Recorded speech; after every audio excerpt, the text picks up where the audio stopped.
سراپا آپ کا لکھنے کو قرآن سامنے رکھا، قلم نے اتنا لکھا ہے محمد سا نہیں کوئی، قلم نے اتنا لکھا ہے محمد سا نہیں کوئی، زمانے بھر میں ڈھونڈا ہے محمد سا نہیں کوئی، زمانے بھر میں ڈھونڈا ہے محمد سا۔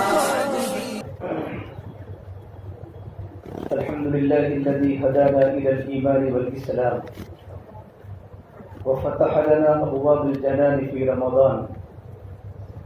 أشهد أن لا إله إلا الله وحده لا شريك له، وأشهد أن سيدنا وسندنا وأولانا ومولانا محمدا عبده ورسوله صلى الله عليه وعلى آله وأصحابه وأتباعه. أما بعد فأعوذ بالله من الشيطان الرجيم. بسم الله الرحمن الرحيم. إنما المؤمنون الذين إذا ذكر الله وجلت قلوبهم وإذا تليت عليهم آياته زادتهم إيمانا وعلى ربهم يتوكلون الذين يقيمون الصلاة ومما رزقناهم ينفقون أولئك هم المؤمنون حقا لهم درجات عند ربهم ومغفرة ورزق كريم. وقال سبحانه تبارك وتعالى: وإنه لتنزيل من رب العالمين نزل به الروح الأمين على قلبك لتكون من المنذرين بلسان عربي مبين. وقال النبي صلى الله تبارك وتعالى عليه وسلم: إن الله سبحانه تبارك وتعالى يرفع بهذا الكتاب أقواما ويدع به آخرين. وقال النبي صلى الله تبارك وتعالى عليه وسلم: من خاف أدلج ومن أدلج بلغ المنزل. ألا إن سلعة الله الغالية، ألا إن سلعة الله الجنة، أو كما قال النبي صلى الله تبارك وتعالى عليه وسلم. محترم بھائیو، دوستو، عزیزو، بزرگو،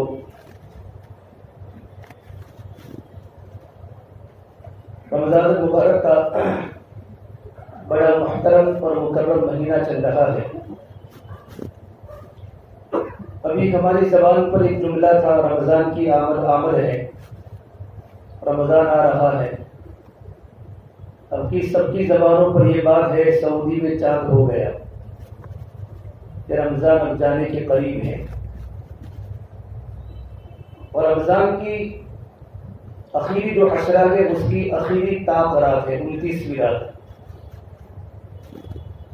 احادیث نبویہ میں لکھا ہے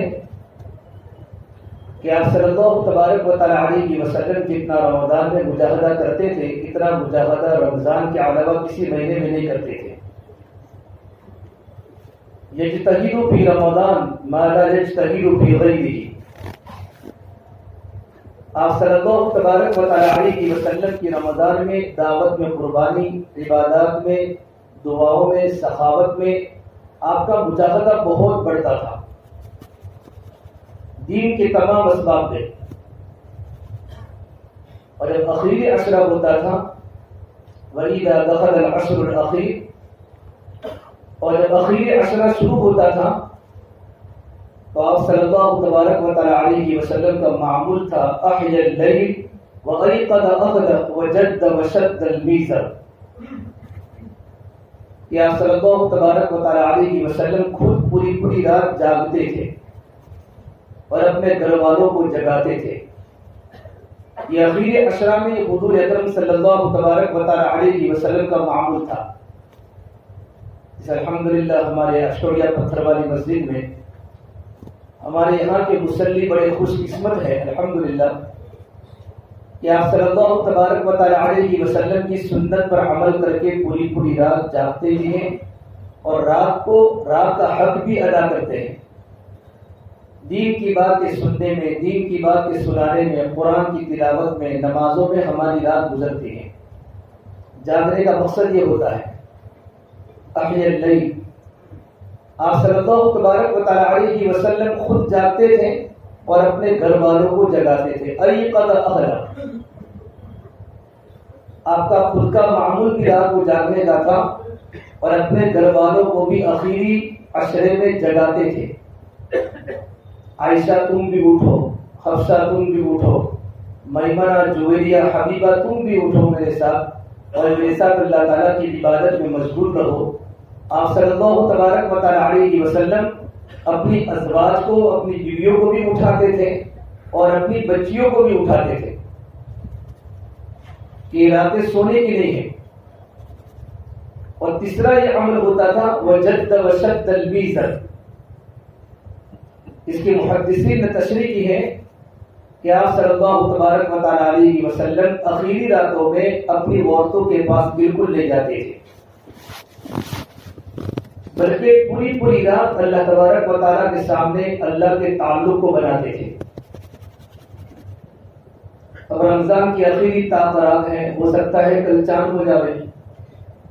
جن لوگوں نے رمضان کو صحیح گزارا ان کا بھی رمضان گزر گیا، اور جن لوگوں نے رمضان کو صحیح نہیں گزارا ان کا بھی رمضان گزر گیا۔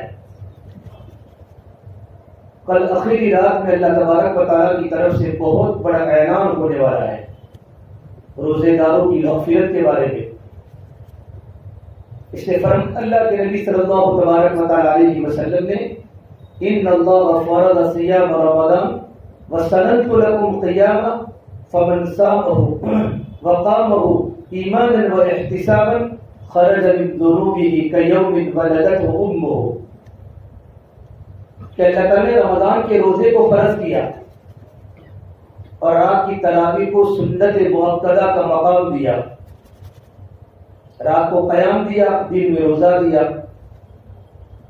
جس بندے نے بھی رمضان کے روزے کو ایمان اور احتساب کی حالت میں رکھا، ہمارے 28 روزے، فمن صامہ وقامہ ایمانا واحتسابا، کہ اس کی زبان بھی روزہ تھی، اس کی آنکھ بھی روزہ تھی، اس کے کان بھی روزے تھے، اس کی پوری باڈی رمضان میں روزے کی حالت میں اللہ تبارک و تعالیٰ کی فرما برداری میں تھی۔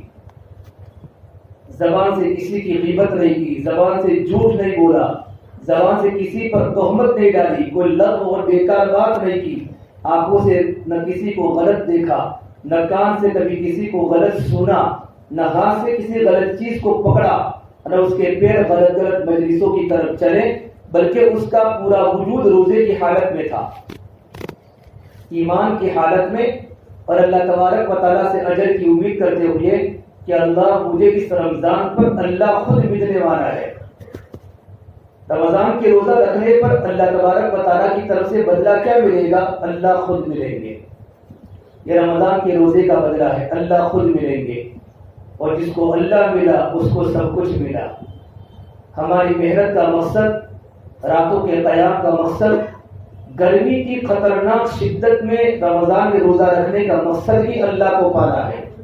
لعلکم تتقون، دل کی رگ رگ میں تقوی آ جائے، دل کی رگ رگ میں اللہ کی محبت آ جائے، دل کی رگ رگ میں اللہ کی ذات عالی سے ہونے کا یقین آ جائے، ہمارے ایمان کو قوت ملے، ہمارا ایمان مضبوط بنے، تو دو شرطوں کے ساتھ جس نے رمضان کا روزہ رکھا اور رات کا قیام کیا، رات کی تراویح پڑھی، اور تراویح کے علاوہ رات کو اللہ تبارک و تعالیٰ کے سامنے کھڑے ہو کر نفلوں میں قرآن پڑھا، نمازیں پڑھی، ذکر کیا، تو اللہ کی طرف سے بہت بڑا وعدہ یہ ہے، خرج من ذنوبہ کیوم ولدتہ امہ، وہ اللہ تعالیٰ کا بندہ گناہوں سے ایسا پاک اور صاف ہو گیا جیسے آج ہی وہ اپنی ماں کے پیٹ سے پیدا ہوا ہو۔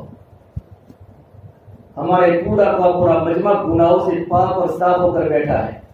اگر اس طریقے پر ہمارا رمضان کا روزہ ہوا اور رات کا قیام ہوا، اللہ نے رمضان کا روزہ دے کر اللہ کی طرف سے بہت بڑا وعدہ، یہ رمضان کا روزہ، رمضان کا آخری عشرہ، رمضان کی آخری 5 طاق راتیں، لیلۃ الجائزہ کی رات، عیدین کی راتیں، شب برات، شب قدر، یہ اللہ تبارک و تعالیٰ کی طرف سے خصوصی پیکیج ہے جو صرف کسی امت کو ملے ہیں. اس امت کے علاوہ کسی بھی نبی کو یہ رمضان نہیں ملا. ہاں پہلے زمانے کے نبیوں پر روزے فرض تھے لیکن رمضان نہیں ملا. ان کے روزے میں تو بولنے کی اجازت تک نہیں تھی کہ اگر بولتے تو روزہ ٹوٹ جاتا تھا. عیسیٰ علیہ السلام کی ماں مریم علیہ السلام جب عیسیٰ علیہ السلام کو اپنی گود میں لے کر آئی، حالانکہ عیسیٰ علیہ السلام کا باپ دنیا میں کوئی نہیں ہے، اللہ تبارک و تعالیٰ نے عیسیٰ علیہ السلام کو بغیر باپ کے پیدا کیا، اپنے امر کن سے پیدا کیا. یہ اللہ تعالیٰ کی قدرت ہے، اس پر ہمارا ایمان ہے. اللہ تبارک و تعالیٰ بتانا چاہتے تھے کہ میں بغیر باپ کے اولاد کو پیدا کر سکتا ہوں. دنیا تو اسباب کی ہے، ایک ہے اللہ تعالیٰ کی قدرت اور ایک اللہ تبارک و تعالیٰ کی سنت. اللہ تعالیٰ کی سنت تو یہ ہے کہ ماں باپ سے اللہ اولاد کو پیدا کرتے ہیں، لیکن کبھی کبھی اللہ دنیا کے انسانوں کو بتانا چاہتے ہیں کہ بغیر باپ کے بھی اولاد پیدا ہو سکتی ہے. اللہ نے عیسیٰ علیہ السلام کو پیدا کر دنیا والوں کو سمجھایا. اب مریم علیہ السلام اپنے بیٹے کو لے کر بستی میں آئی، گاؤں میں آئی، تو لوگوں نے مریم علیہ السلام پر خطرناک بہتان کی باتیں کرنا شروع کی. ہوتا ہی بیٹا تمہاری شادی نہیں ہوئی تو بچہ کہاں سے آیا؟ قولوا یا مریم لقد جئت شیئا فریا یا اخت ہارون ما کان ابوک امرأ سوء وما کانت امک بغیا. مریم تم نے کون سی غلطی کی ہے؟ اتنا بڑا گناہ تم نے کون سا کیا ہے؟ ہارون کی بہن تیرا باپ تو ایسا نہیں تھا، تو اتنا بڑا کام. تو اسی وقت مریم علیہ السلام کہا میں روزے کی حالت میں ہوں، میں بات نہیں کر سکتی، کیونکہ روزے کی حالت میں بات کرنے سے عیسیٰ علیہ السلام کی شریعت میں روزہ ٹوٹ جاتا تھا کہ آپ لوگ مجھ پر بہتان باندھتے ہیں. بچے کی طرف اشارہ کیا کہ میرے بچے سے پوچھو. فَأَشَارَتْ إِلَيْهِ، تو لوگوں نے کہا قَالُوا كَيْفَ نُكَلِّمُ مَنْ كَانَ فِي الْمَهْدِ صَبِيًّا. ارے مریم ہم اس بچے سے کیسے بات کر سکتے ہیں؟ یہ تیرا بچہ تو گہوارے میں سو رہا ہے، جھولے میں. اسی وقت عیسیٰ علیہ السلام نے آنکھیں کھولی، پہلے دن کا بچہ، اور کہا قَالَ إِنِّي عَبْدُ اللَّهِ آتَانِيَ الْكِتَابَ وَجَعَلَنِي نَبِيًّا وَجَعَلَنِي مُبَارَكًا أَيْنَمَا كُنتُ وَأَوْصَانِي بِالصَّلَاةِ وَالزَّكَاةِ مَا دُمْتُ حَيًّا وَبَرًّا بِوَالِدَتِي وَلَمْ يَجْعَلْنِي جَبَّارًا شَقِيًّا وَالسَّلَامُ عَلَيَّ يَوْمَ وُلِدتُّ وَيَوْمَ أَمُوتُ وَيَوْمَ أُبْعَثُ حَيًّا ذَلِكَ عِيسَى ابْنُ مَرْيَمَ قَوْلَ الْحَقِّ الَّذِي فِيهِ يَمْتَرُونَ. عیسیٰ علیہ السلام گہوارے کے اندر بولے کہ میں اللہ تبارک و تعالیٰ کا بندہ ہوں. انی عبد اللہ آتانی الکتاب وجعلنی نبیا. اللہ نے مجھے کتاب بھی دی ہے اور اللہ نے مجھے نبی بھی بنایا. وجعلنی مبارکا اینما کنت، میں جہاں بھی رہوں گا برکت کے ساتھ رہوں گا. اور میرے اللہ نے وأوصانی بالصلاة والزکاة ما دمت حیا، جب تک میں دنیا میں زندہ رہوں گا اللہ نے مجھے نماز کا بھی حکم دیا ہے اور زکات کا بھی حکم دیا ہے. وبرا بوالدتی، اور مجھے میری ماں کی فرما برداری کرنے کا حکم دیا ہے. عجیب طرح کا قرآن کریم میں اللہ نے عیسیٰ علیہ السلام کی زبانی کا مضمون بیان کیا ہے. اگر دنیا کا انسان اگر قرآن کریم کے ترجمے کو جانے اور قرآن کریم کے معنی کو جانے تو اللہ تعالیٰ کی قدرت سمجھ میں آ جاوے اور آدمی کا اندر کا ایمان مضبوط بن جائے. آدمی کا اندر کا ایمان کہ اتنا بڑا طاقت والا اللہ جس کی یہ قدرت ہے کہ بغیر باپ کے اللہ اولاد کو پیدا کر سکتا ہے. تو عیسیٰ علیہ السلام کے مذہب کے اندر بولنے کی اجازت تھی نہیں. ہمارے یہاں بولنے سے روزہ نہیں ٹوٹتا. انسان اگر جھوٹ بولے تو بھی روزہ نہیں ٹوٹتا، اگرچہ روزہ مکروہ ہوتا ہے. روزہ ذمے سے نکل جائے گا، لیکن روزے کا مقصد جھوٹ بولنے سے، غیبت کرنے سے، کسی کے بارے میں آگے پیچھے بات کرنے سے روزے کے برکات سے انسان محروم رہے گا، لیکن روزہ نہیں ٹوٹے گا. اللہ نے اس امت پر رمضان کا جو مبارک مہینہ عطا فرمایا، رمضان کے روزے کے پہلے اس امت پر عاشورہ کا روزہ فرض تھا، 10 محرم الحرام کا روزہ. اللہ نے جب رمضان کا روزہ فرض کیا تو عاشورہ کا روزہ اس امت کے لیے مستحب ہو گیا اور رمضان کا روزہ فرض ہو گیا. رمضان جو رمضان ہے، پہلا رمضان ایک گرمی کے موسم میں آیا ہے۔ سن ہجری 2 میں رمضان کی فرضیت نازل ہوئی، پورے مدینے میں گرمی تھی۔ آپ صلی اللہ تبارک و تعالی علیہ وسلم نے 9 رمضان پائے، اور 9 کے 9 رمضان اپنے گرمی کے موسم میں پائے۔ نہ مسجد نبوی میں ایئر کولر تھا، نہ اے سی تھی، نہ لائٹ تھی، نہ چراغ تھا، نہ قمقمے تھے، اور عرب کا ریگستان، عرب کی گرم گرم دھوپ اور گرم گرم لوئیں پورے مدینہ کو گرتی تھی۔ لیکن آپ صلی اللہ تبارک و تعالی علیہ وسلم نے مکی 13 سال کے دور میں صحابہ کا اتنا ایمان بنایا تھا، اتنا ایمان بنایا تھا کہ گرمی کے موسم میں رمضان کے روزے کی فرضیت نازل ہوئی، تمام کے تمام صحابہ کرام روزہ رکھنے تیار ہو گئے۔ اور عمر بن خطاب نے یوں فرمایا، یا رسول اللہ، ظہر کی نماز کے بعد کہ گرم گرم لوہے آ رہی ہیں اور میرا گلا خشک ہو چکا ہے اور میری زبان خشک ہو چکی ہے، میرا پورا جسم پسینے سے شرابور ہو چکا ہے، یا رسول اللہ، اگر گرمی کے موسم کا روزہ نہ ہوتا تو عمر کو دنیا میں جینے کا مزہ بھی نہ آتا۔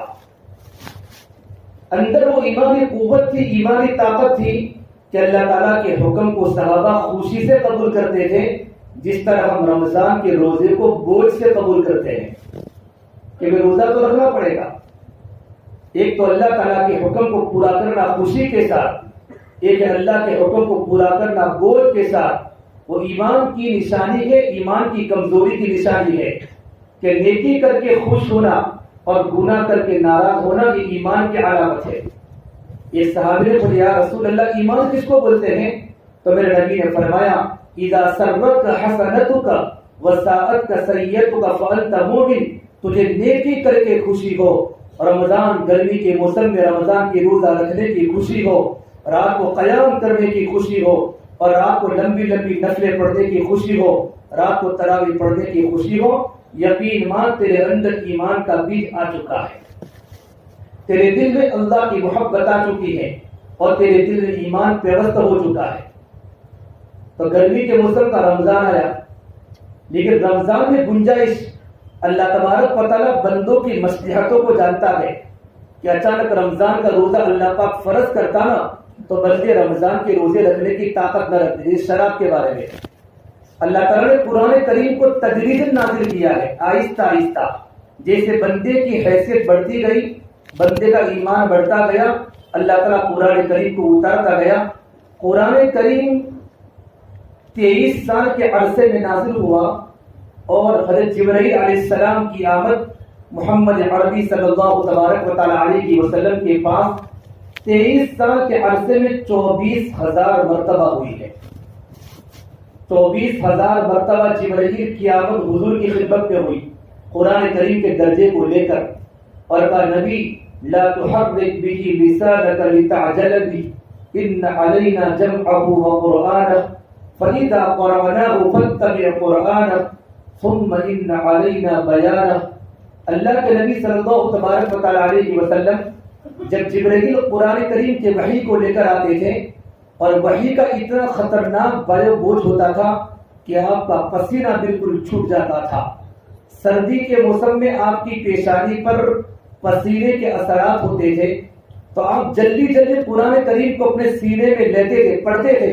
تو اللہ نے کہا، نبی جی لا تحرک لسانک لتعجل به ان علینا جمعه وقرآنہ، آپ قرآن کریم کو جلدی جلدی نہ حرکت میں لائے، قرآن کریم آپ کے دل میں جمانا یہ ہماری ذمہ داری ہے، ہم تمہارے دل میں قرآن کریم کو جما دیں گے۔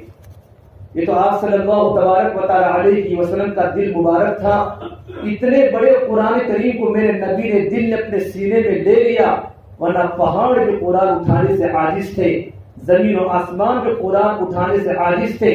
اللہ نے قرآن میں خود کہا ہے، اِنَّا عَرَضْنَا الْأَمَانَةَ عَلَى السَّمَاوَاتِ وَالْأَرْضِ وَالْجِبَالِ فَأَبَيْنَ أَن يَحْمِلْنَهَا وَأَشْفَقْنَ مِنْهَا وَحَمَلَهَا الْإِنسَانُ إِنَّهُ كَانَ ظَلُومًا جَهُولًا۔ ہم نے قرآن کریم کو پیش کیا، آسمانوں پر پیش کیا، ہم نے زمینوں پر پیش کیا، ہم نے پہاڑوں پر پیش کیا، جو اللہ تبارک و تعالیٰ کی بڑی بڑی طاقتیں ہیں، اللہ تعالیٰ کی بڑی بڑی نشانیاں ہیں۔ آسمان اللہ کی نشانی ہے، زمین اللہ کی نشانی ہے، بڑے بڑے پہاڑ اللہ تعالیٰ کی نشانیاں ہیں، لیکن اتنی بڑی 3 طاقتوں نے قرآن کریم کو اٹھانے سے انکار کر دیا. فَأَبَيْنَ أَن يَحْمِلْنَهَا، پھر اللہ نے انسانوں پر پیش کیا، انسان نے قرآن کریم کی امانت کو اٹھا لیا، اور اللہ نے یوں فرمایا إِنَّهُ كَانَ ظَلُومًا جَهُولًا، انسان تو بڑا نادان تھا، اس نے نادانی میں قرآن کریم جیسی امانت کو اپنے سینے میں لے لیا. اور اللہ نے میرے نبی کو کہا طه ما انزلنا عليك القرآن لتشقى الا تذكرة لمن يخشى تنزيلا ممن خلق الارض والسماوات العلى. طه نبی، ہم نے آپ پر قرآن کریم کو اس لیے نازل نہیں کیا کہ آپ قرآن کریم کو سننے کے بعد آپ مشقت میں پڑ جاوے، قرآن کریم کے سننے کے بعد آپ مشقت میں پڑ جاوے. الا تذکرۃ لمن یخشی، یہ قرآن کریم تو ایک نصیحت نامہ ہے، ایک اللہ تبارک و تعالیٰ کی طرف سے دستور حیات زندگی گزارنے کا قانون ہے، جس کی زندگی میں اللہ تبارک و تعالیٰ کی خشیت ہے. پھر میرے اللہ نے کہا تنزیلا ممن خلق الارض والسماوات العلی. تنزیل بولتے ہیں یہ قرآن کریم کو کس نے اتارا، کس نے اتارا، کس نے اتارا؟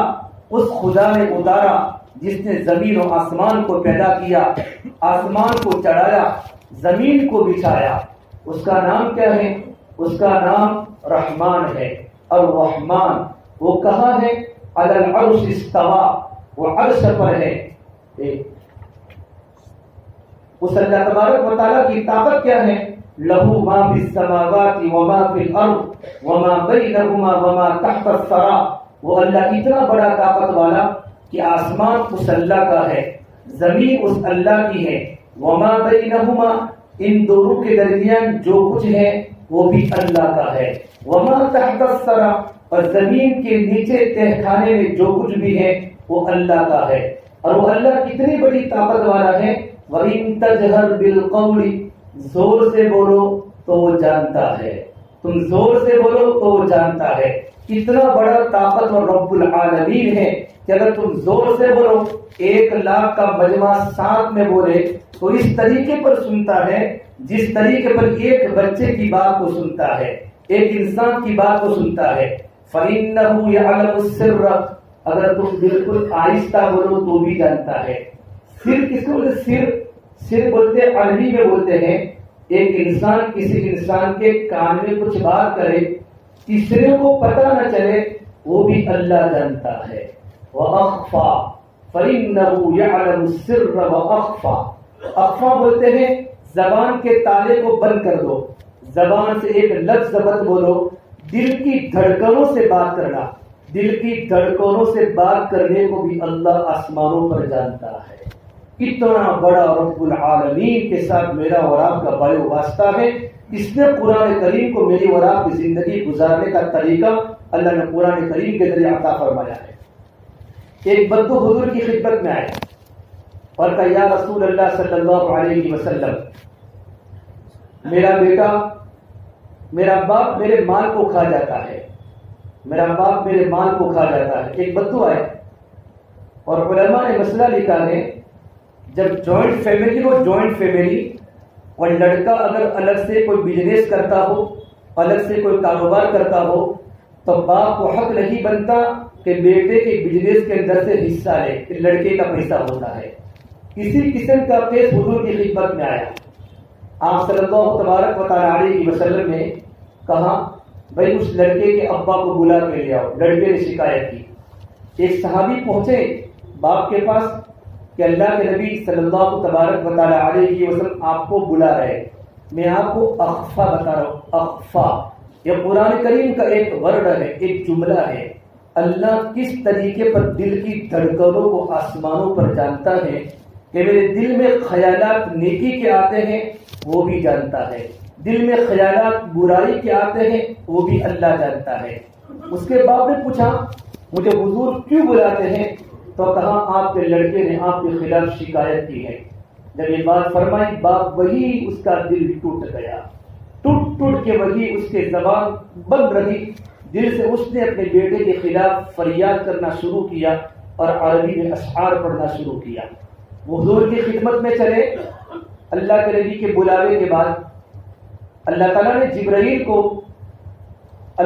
جبرائیل کو آسمان سے بھیجا کہ جبرائیل میرے نبی کو جا کر کہہ دو ابھی تمہارے پاس اس لڑکے کا باپ آ رہا ہے، آپ کیس کو بعد میں سننا، میرے اس کے باپ نے اشعار پڑھے اپنے بیٹے کے خلاف، زبان نہیں ہلی ہے، زبان سے ایک لفظ نہیں نکلا ہے، میرے وہ اشعار سنو پھر بعد میں اس کا کیس سننا۔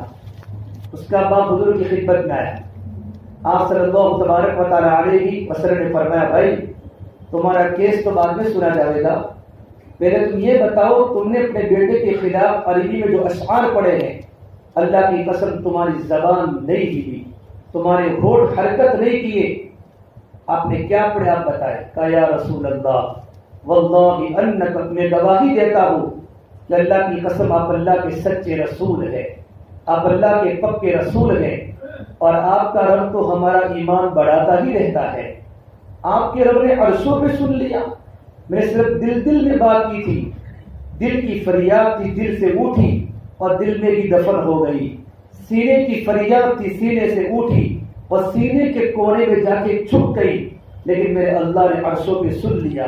کہا یا رسول اللہ جب میں نے سنا میرے بیٹے نے آپ کے سامنے میری شکایت کی ہے تو میں اپنے دل میں اپنے بیٹے کو یوں کہا، اے میرے پیارے بیٹے جب سے تم پیدا ہوئے نا تب سے ہم نے اپنے لیے جینا ہی چھوڑ دیا، ہم نے تیرے لیے جینا شروع کر دیا، ہم گرمی سے لڑے، ہم سردی سے لڑے، ہم دھوپ سے لڑے، بیٹے ہم نے تیرے لیے پنجوں سے رزق نکالا، محنت کر کے رزق نکالا، اے میرے پیارے بیٹے تیری ایک مسکراہٹ کو دیکھنے کے لیے ہم نے پورا دن کام کیا، ہم نے پوری رات کام کیا، کبھی گرمی میں کبھی سردی میں کبھی برسات میں، ہم نے اپنی جوانی کا سودا کیا، ہم نے اپنے سوکھ کو ختم کیا، میرے پیارے بیٹے ہم نے تجھے کھلایا ہم خود بھوکے رہے، ہم نے تجھے پلایا ہم خود پیاسے رہے، بیٹے تجھے سایوں میں ہم نے سلایا اور ہم خود دھوپ کے اندر سوئے، میرے پیارے بیٹے تو چھوٹا تھا میں تیری انگلی پکڑ کے چلا،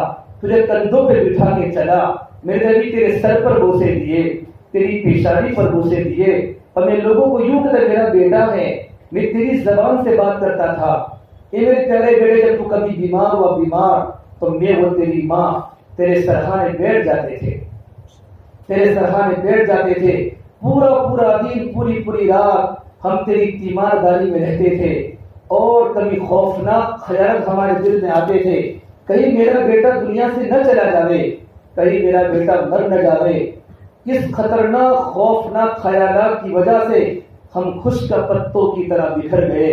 اے میرے پیارے بیٹے تیری ایک مسکراہٹ کو دیکھنے کے لیے ہم نے اپنی مسکراہٹوں کو قربان کیا، تیری صحت کو دیکھنے کے لیے ہم نے اپنی صحت کے سودے کیے، میرے بیٹے ایک دن نہیں 2 دن نہیں، شب و روز گزرے، لیل و نہار گزرے، دن و رات گزرے، یہاں تک کہ تو پروان چڑھا اور میں ڈھلتا گیا، تجھ میں جوانی نے رنگ بھرا، بڑھاپے نے میرے رنگ کو نچوڑ کے رکھ دیا، تو سیدھا ہوا تنے کی طرح اور میری کمر جھک گئی کمان کی طرح، تو طاقتور بن کے جوان ہوا اور میں بڑھاپے میں میری ہڈیاں ٹوٹ گئی۔ میرے بیٹے میرے دل کا خیال آیا اب تو بڑا ہوا ہے، تو میری انگلی پکڑ کے چلے گا، تو میرا سہارا بنے گا، تو میری لاٹھی بنے گا، لیکن ایک دم تیری آنکھیں تیری پیشانی پر چڑھ گئی اور تو نے مجھے ایسے دیکھا جیسے میں تیرا باپ ہی نہیں ہوں، جیسے میں تیرا باپ ہی نہیں ہوں۔ میرے بیٹے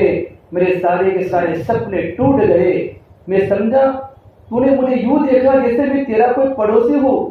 بیٹے کوئی انسان پڑوسی کو بھی تو پوچھ لیتا ہے تمہارے گھر میں کیا خیریت ہے، اگر تم مجھے اپنا باپ نہ سمجھتا تو پڑوسی تو سمجھ، کبھی تو پوچھ بیٹا ابا تمہاری طبیعت کیسی ہے۔ یوں کر کے جو اشعار میرے نبی کے سامنے پڑے ہیں، آپ صلی اللہ تبارک و تعالی علیہ وسلم کی روتے روتے آپ کی داڑھی تر ہو گئی اور آپ سسکیاں لے کر رونے لگے، اور آپ اس کے بیٹے کو بلایا اور بیٹے کا گریبان پکڑ کر جھڑک کے کہا دفع ہو جا، انت و مالک لابیک، تو اور تیرا مال سب تیرے باپ کا ہے، تو اور تیرا مال سب تیرے باپ کا ہے۔ وَأَخْفَى، اللہ تبارک و تعالی اندر کی دل کی دھڑکنوں کو آسمانوں پر جانتا ہے۔ ایک صحابی حضور کی خدمت میں ان کے شوہر اوس ابن ثابت نے اپنی عورت کو طلاق دے دی، طلاق اظہار، زمانے جاہلیت میں طلاق تھی، طلاق زہار تھی.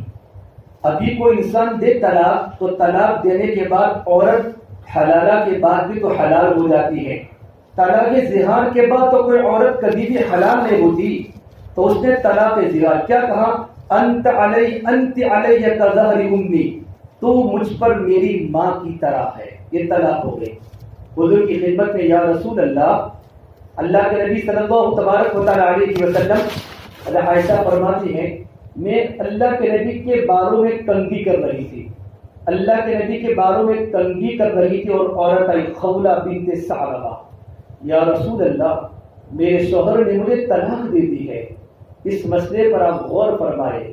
میرے نبی نے کہا حرمت علیہ، تو اس پر حرام ہو گئی. اللہ کے نبی صلی اللہ تبارک و تعالیٰ علیہ وسلم نے رسم و رواج کے مطابق فتویٰ دیا. ابھی قرآن کریم کا اس کے بارے میں کوئی حکم نازل نہیں ہوا تھا. آپ نے کہا تو حرام ہو گئی. کہ یا رسول اللہ آپ کیا کہتے ہیں؟ میرے چھوٹے چھوٹے بچے ہیں، ان لی بلیۃ صغار، میرے چھوٹے چھوٹے بچے ہیں، میں تو غریب ہوں، میں کہاں سے بچوں کو کھلاؤں؟ اگر اس کے باپ کے پاس بچے چھوڑتی ہوں تو میرے بیٹوں کی تربیت کون کرے؟ بچوں کو میرے پاس رکھتی ہوں تو بچوں کو کون پالے؟ یا رسول اللہ اس مسئلے میں نظر ثانی کیجیے، اس مسئلے میں تھوڑا غور کیجیے. آپ نے یوں آپ اٹھائی، کہا خولہ حرمت علیہ، تو اپنے شوہر پر حرام ہو چکی، اپنے شوہر پر حرام ہو چکی. میں کہا یا رسول اللہ آپ تھوڑا سوچو تو صحیح، میرے بچوں کا کیا ہوگا؟ میرے شوہر نے میری جوانی کا سودا کیا اور اس نے میری زندگی پوری کر لی. اب میں بوڑھی ہو چکی ہوں، میرے اندر کوئی طاقت نہیں کہ کہیں اور جگہ شادی کر سکوں. یا رسول اللہ آپ میرے مسئلے میں تھوڑا غور کیجیے. تو آپ نے کہا حرمت علیہ، تو اس پر حرام ہو چکی. چوتھی وقت خولہ نے کہا یا رسول اللہ، تو آپ نے اوپر دیکھنا ہی بند کر دیا، یہ تو جاتی نہیں ہے. کہ اچھا تم میری بات نہیں سنتے، اب تمہیں اپنے اللہ کو سناتی. پھر اللہ کے سامنے بات کرنا شروع کی. نبی میری بات نہیں سنتے، اب ڈائریکٹ اللہ سے بات کرتی ہو. اللہ کے سب ایک دکھڑا بیان کیا ہے. حضرت عائشہ فرماتی ہیں کہ آپ صلی اللہ تبارک و تعالیٰ علیہ وسلم پر جب وحی آتی وحی، تو آپ کی پیشانی پر اچانک خطرناک پسینے کے قطرات آتے تھے. آپ پر وحی شروع ہوئی. عائشہ نے کہا خولہ وحی آ رہی ہے. تو پھر اس نے پھر رونا شروع کیا کہ یا اللہ فیصلہ اتارو، لیکن میرے بارے میں اتارنا، فیصلہ اتارو نبی کی زبان پر، لیکن میری طرف، میری طرفین میں اور میری طرف کا فیصلہ اتارنا. اچانک آپ صلی اللہ تبارک و تعالیٰ علیہ وسلم پر سے وحی کے اثرات ختم ہوئے اور آپ نے کہا خولہ خوش ہو جاؤ، اللہ نے تمہاری بات آسمانوں پر سن لی ہے. قد سمع اللہ قول التی تجادلک فی زوجہا وتشتکی الی اللہ واللہ یسمع تحاورکما ان اللہ سمیع بصیر. 28ویں پارے کی پہلی آیت میں اللہ چاہتا تھا تو نبی پر بات کو القاء کرتا. اللہ چاہتا خواب کے ذریعے بتاتا. نہیں، ایک عورت کی عزت کو بدلانا ہے، اس کے اندر کے ایمان کو بڑھانا ہے. اللہ کتنا بڑا طاقت والا رب ہے. اللہ نے کس فصاحت سے کہا ہے قد سمع اللہ قول التی. اللہ یوں کہتا قد سمعت، میں نے تو اس کی بات سن لی. نہیں، اللہ نے لمبی بات کر دی خولہ کی عزت کو بڑھانے کے لیے. قد سمع اللہ قول التی. اللہ یوں کہہ رہا ہے خولہ تو میرے نبی سے جھگڑ رہی تھی نا، میں تم دونوں کے مناظرے کو سن رہا تھا. تیری طرف سے اقرار تھا، نبی کی طرف سے انکار تھا. واللہ یسمع تحاورکما، اللہ تعالیٰ تم دونوں کی آپس کی گفتگو کو سن رہا تھا. ان اللہ سمیع بصیر، اللہ بڑی طاقت والا ہے. اللہ ہماری اندر کی باتوں کو سنتا ہے. اللہ ہمیں برابر دیکھ رہا ہے. میرا اور آپ کا واسطہ اس اللہ سے ہے. اس اللہ کا سننا اتنا کامل، اس اللہ کا دیکھنا اتنا کامل. اللہ کی صفتیں بہت بڑی ہیں، اللہ کی شانیں بڑی نرالی ہے. میرے جوانوں، ہم رات کی تنہائیوں میں کیا کرتے ہیں اللہ اس کو جانتا ہے. ہم نیٹ میں کیا کیا دیکھتے ہیں رمضان میں بھی اور رمضان کے علاوہ کے اندر بھی، اور ہم موبائل میں ٹچ کر کے کیا دیکھتے ہیں اللہ اس کو برابر دیکھ رہا ہے. اللہ اس کو برابر سن رہا ہے. ہم بستروں پر کیا گناہ کرتے ہیں اللہ اس کو بھی جان رہا ہے. مدینے کے ایک عالم صحابی ابو درداء رضی اللہ تعالیٰ عنہ نے اپنے اسٹوڈنٹ کو فرمایا، اپنے شاگردوں کو فرمایا، ان کے تمام شاگرد نوجوان تابعی تھے، یوں کہا میرے شاگردوں کی جماعت تم ایسا کوئی کام مت کرو کہ لوگ تم سے نفرت کرنا شروع کریں۔ تو کہا حضرت ہم تو ایسا کوئی کام نہیں کیا کرتے کہ لوگ ہم سے نفرت کریں۔ بڑی عجیب بات فرمائی جو ہمارے زمانے کے اندر ہے کہ کب کوئی نوجوان اور جب کوئی انسان رات کو بستروں پر گناہ کرتا ہے، رات کو تنہائیوں میں گناہ کرتا ہے، چاہے دیکھ کر کرے، بول کر کرے، سن کر کرے، جسم سے کرے اور آدمی بدن کی کسی بھی حرکت سے کرے، جب صبح میں اٹھتا ہے اللہ تبارک و تعالیٰ فرشتوں کے ذریعے اس پر لعنت بھیجتا ہے اور امت کے بڑے بڑے علماء اور امت کے بڑے بڑے بزرگوں کے دلوں میں اس انسان کی نفرت کو پیدا کر دیتا ہے۔ ارے وہ ہمارا ایمان ہو، اللہ بڑا سننے والا ہے۔ ایک مرتبہ آپ صلی اللہ تبارک و تعالیٰ علیہ وسلم غزوہ بدر کے دن، غزوہ بدر 17 رمضان کو ہوا اور اللہ نے قرآن کریم میں بدر کا تذکرہ کیا ہے، وَلَقَدْ نَصَرَكُمُ اللَّهُ بِبَدْرٍ وَأَنْتُمْ أَذِلَّةٌ فَاتَّقُوا اللَّهَ لَعَلَّكُمْ تَشْكُرُونَ۔ اللہ نے تمہاری بدر میں مدد فرمائی حالانکہ تم کمزور تھے۔ بدر کی جو لڑائی ہوئی اسلام کی سب سے پہلی جنگ ہے۔ بدر کی لڑائی اچانک ہو گئی، میرے نبی کو پتا چلا ابو سفیان کا قافلہ مکہ المکرمہ سے گیا ہے ملک شام ویپار کرنے سے، بیٹا ملک شام تجارت کرنے گیا ہے۔ وہ قافلہ وہاں سے واپس آ رہا تھا، بیچ میں مدینہ پڑتا تھا۔ تو میرے نبی کو پتا چلا تو آپ نے صحابہ کو جمع کیا، جلدی سے ابو سفیان کے قافلے کو لوٹو۔ اسلامی حکومت تھی، اس لیے لوٹنا ہے تاکہ ان کی ہمتیں کمزور ہو جائے۔ ابو سفیان کو پتا چلا، ابو سفیان وہاں سے نکل گیا دوسرے راستے سے۔ اس نے جا کر ابو جہل کو بتایا، مکہ کے بڑے بڑے قریش جمع ہوئے، عتبہ، شیبہ، ولید، ربیعہ، ابو لہب، ابو جہل اور عاص بن وائل، بڑے بڑے مطعم بن جبیر، بڑے مکہ کے بڑے سرداران قریش جو میرے نبی کے مقابل میں تھے، جمع ہو کر 1,00,000 کی فوج کے ساتھ صحابہ کے سب مقابل میں آ گئے۔ 1,000 کی فوج، 1,000 کی فوج، اس میں 300 گھوڑے سوار، گھوڑے پر سوار، 700 تلواریں، 700 نیزے، شہ سوار، مسلح، تمام کے تمام۔ 313 اچانک مدینے سے آئے تھے، بدر کے کنویں پر لڑنے کا ارادہ تو تھا نہیں، ابو سفیان کے قافلے کو لوٹنے آئے تھے۔ صرف 2 گھوڑے سوار تھے، زبیر بن عوام اور مقداد بن اسود، ان دونوں کے پاس گھوڑا، 7 اونٹ تھے، 7 تلواریں تھی، 11 نیزے تھے، بالکل کمزور، اسباب کچھ نہیں۔ اب لڑنا تو تھا نہیں، پر اللہ قرآن کریم میں کہہ رہا ہے وَإِنَّ فَرِيقًا مِنَ الْمُؤْمِنِينَ لَكَارِهُونَ، صحابہ کرام کا ایک طبقہ لڑنے کے لیے تیار نہیں تھا۔ يُجَادِلُونَكَ فِي الْحَقِّ بَعْدَمَا تَبَيَّنَ كَأَنَّمَا يُسَاقُونَ إِلَى الْمَوْتِ وَهُمْ يَنظُرُونَ، ان کو سامنے موت دکھ رہی تھی۔ آپ نے صحابہ کو بلایا، اے میرے صحابہ کی جماعت، کیا کرنا ہے، کیا کرنا ہے؟ بھائی دعوت کی محنت سے اندر کا ایمان ترقی کرتا ہے، اندر کے ایمان کو طاقت ملتی ہے۔ آپ نے مشورہ کیا تو صدیق اکبر کھڑے ہوئے، یا رسول اللہ، یا رسول اللہ۔ صدیق اکبر کون ہے؟ کون ہے؟ میرے نبی نے فرمایا اگر کوئی انسان دنیا میں زندہ چلتی ہوئی لاش کو دیکھنا چاہے، ابو قحافہ کے بیٹے ابو بکر کو دیکھ لے۔ ابو بکر کا اندر کا وہ ایمان تھا، وہ ایمان تھا، اور اتنا اندر ایک ہے بہت بڑا آدمی، صدیق اکبر بہت بڑے آدمی ہے، انبیاء کے بعد سب سے بڑا ایمان صدیق اکبر کا ہے، لیکن زندگی میں اتنی عاجزی تھی کہ سرکار کی زبان کا جملہ ہے اگر کوئی انسان زمین پر چلتی ہوئی زندہ لاش کو دیکھنا چاہے تو ابو قحافہ کے بیٹے ابو بکر کو دیکھ لے۔ ایک مرتبہ صدیق اکبر رضی اللہ تعالیٰ عنہ زمانے جاہلیت میں ملک شام تجارت کرنے گئے، تجارت صحابہ نے کی ہے، انہوں نے وہاں جا کر ایک خواب اور ایک سپنا دیکھا اور ایک عیسائی عالم سے بات کی، عیسائی راہب سے بات کی، خواب کی تعبیر پوچھی، خواب کی تعبیر، اس خواب کی تعبیر کیا ہے؟ عیسائی عالم نے پوچھا مسمک، آپ کا نام کیا ہے؟ اسمی ابو بکر، میرا نام ابو بکر ہے۔ من این، آپ کہاں سے ہیں؟ کہ انا من المکہ المکرمہ، میں مکہ المکرمہ سے ہوں۔ پھر تیسرا سوال ای شغل، تمہارا کاروبار کیا ہے؟ کہ میں تاجر ہوں۔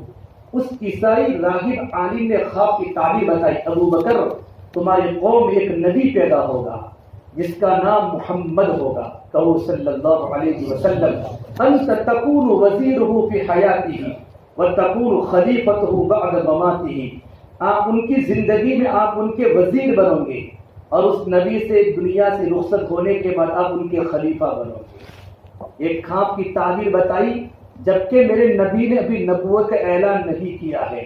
آگے لکھا ہے لم یخبر احد من الناس، صدیق اکبر نے یہ بات کسی کو بھی نہیں بتائی، کسی کو بھی نہیں بتائی، یہاں تک کہ آپ صلی اللہ تبارک و تعالی علیہ وسلم نے 40 سال میں نبوت کا اعلان کیا۔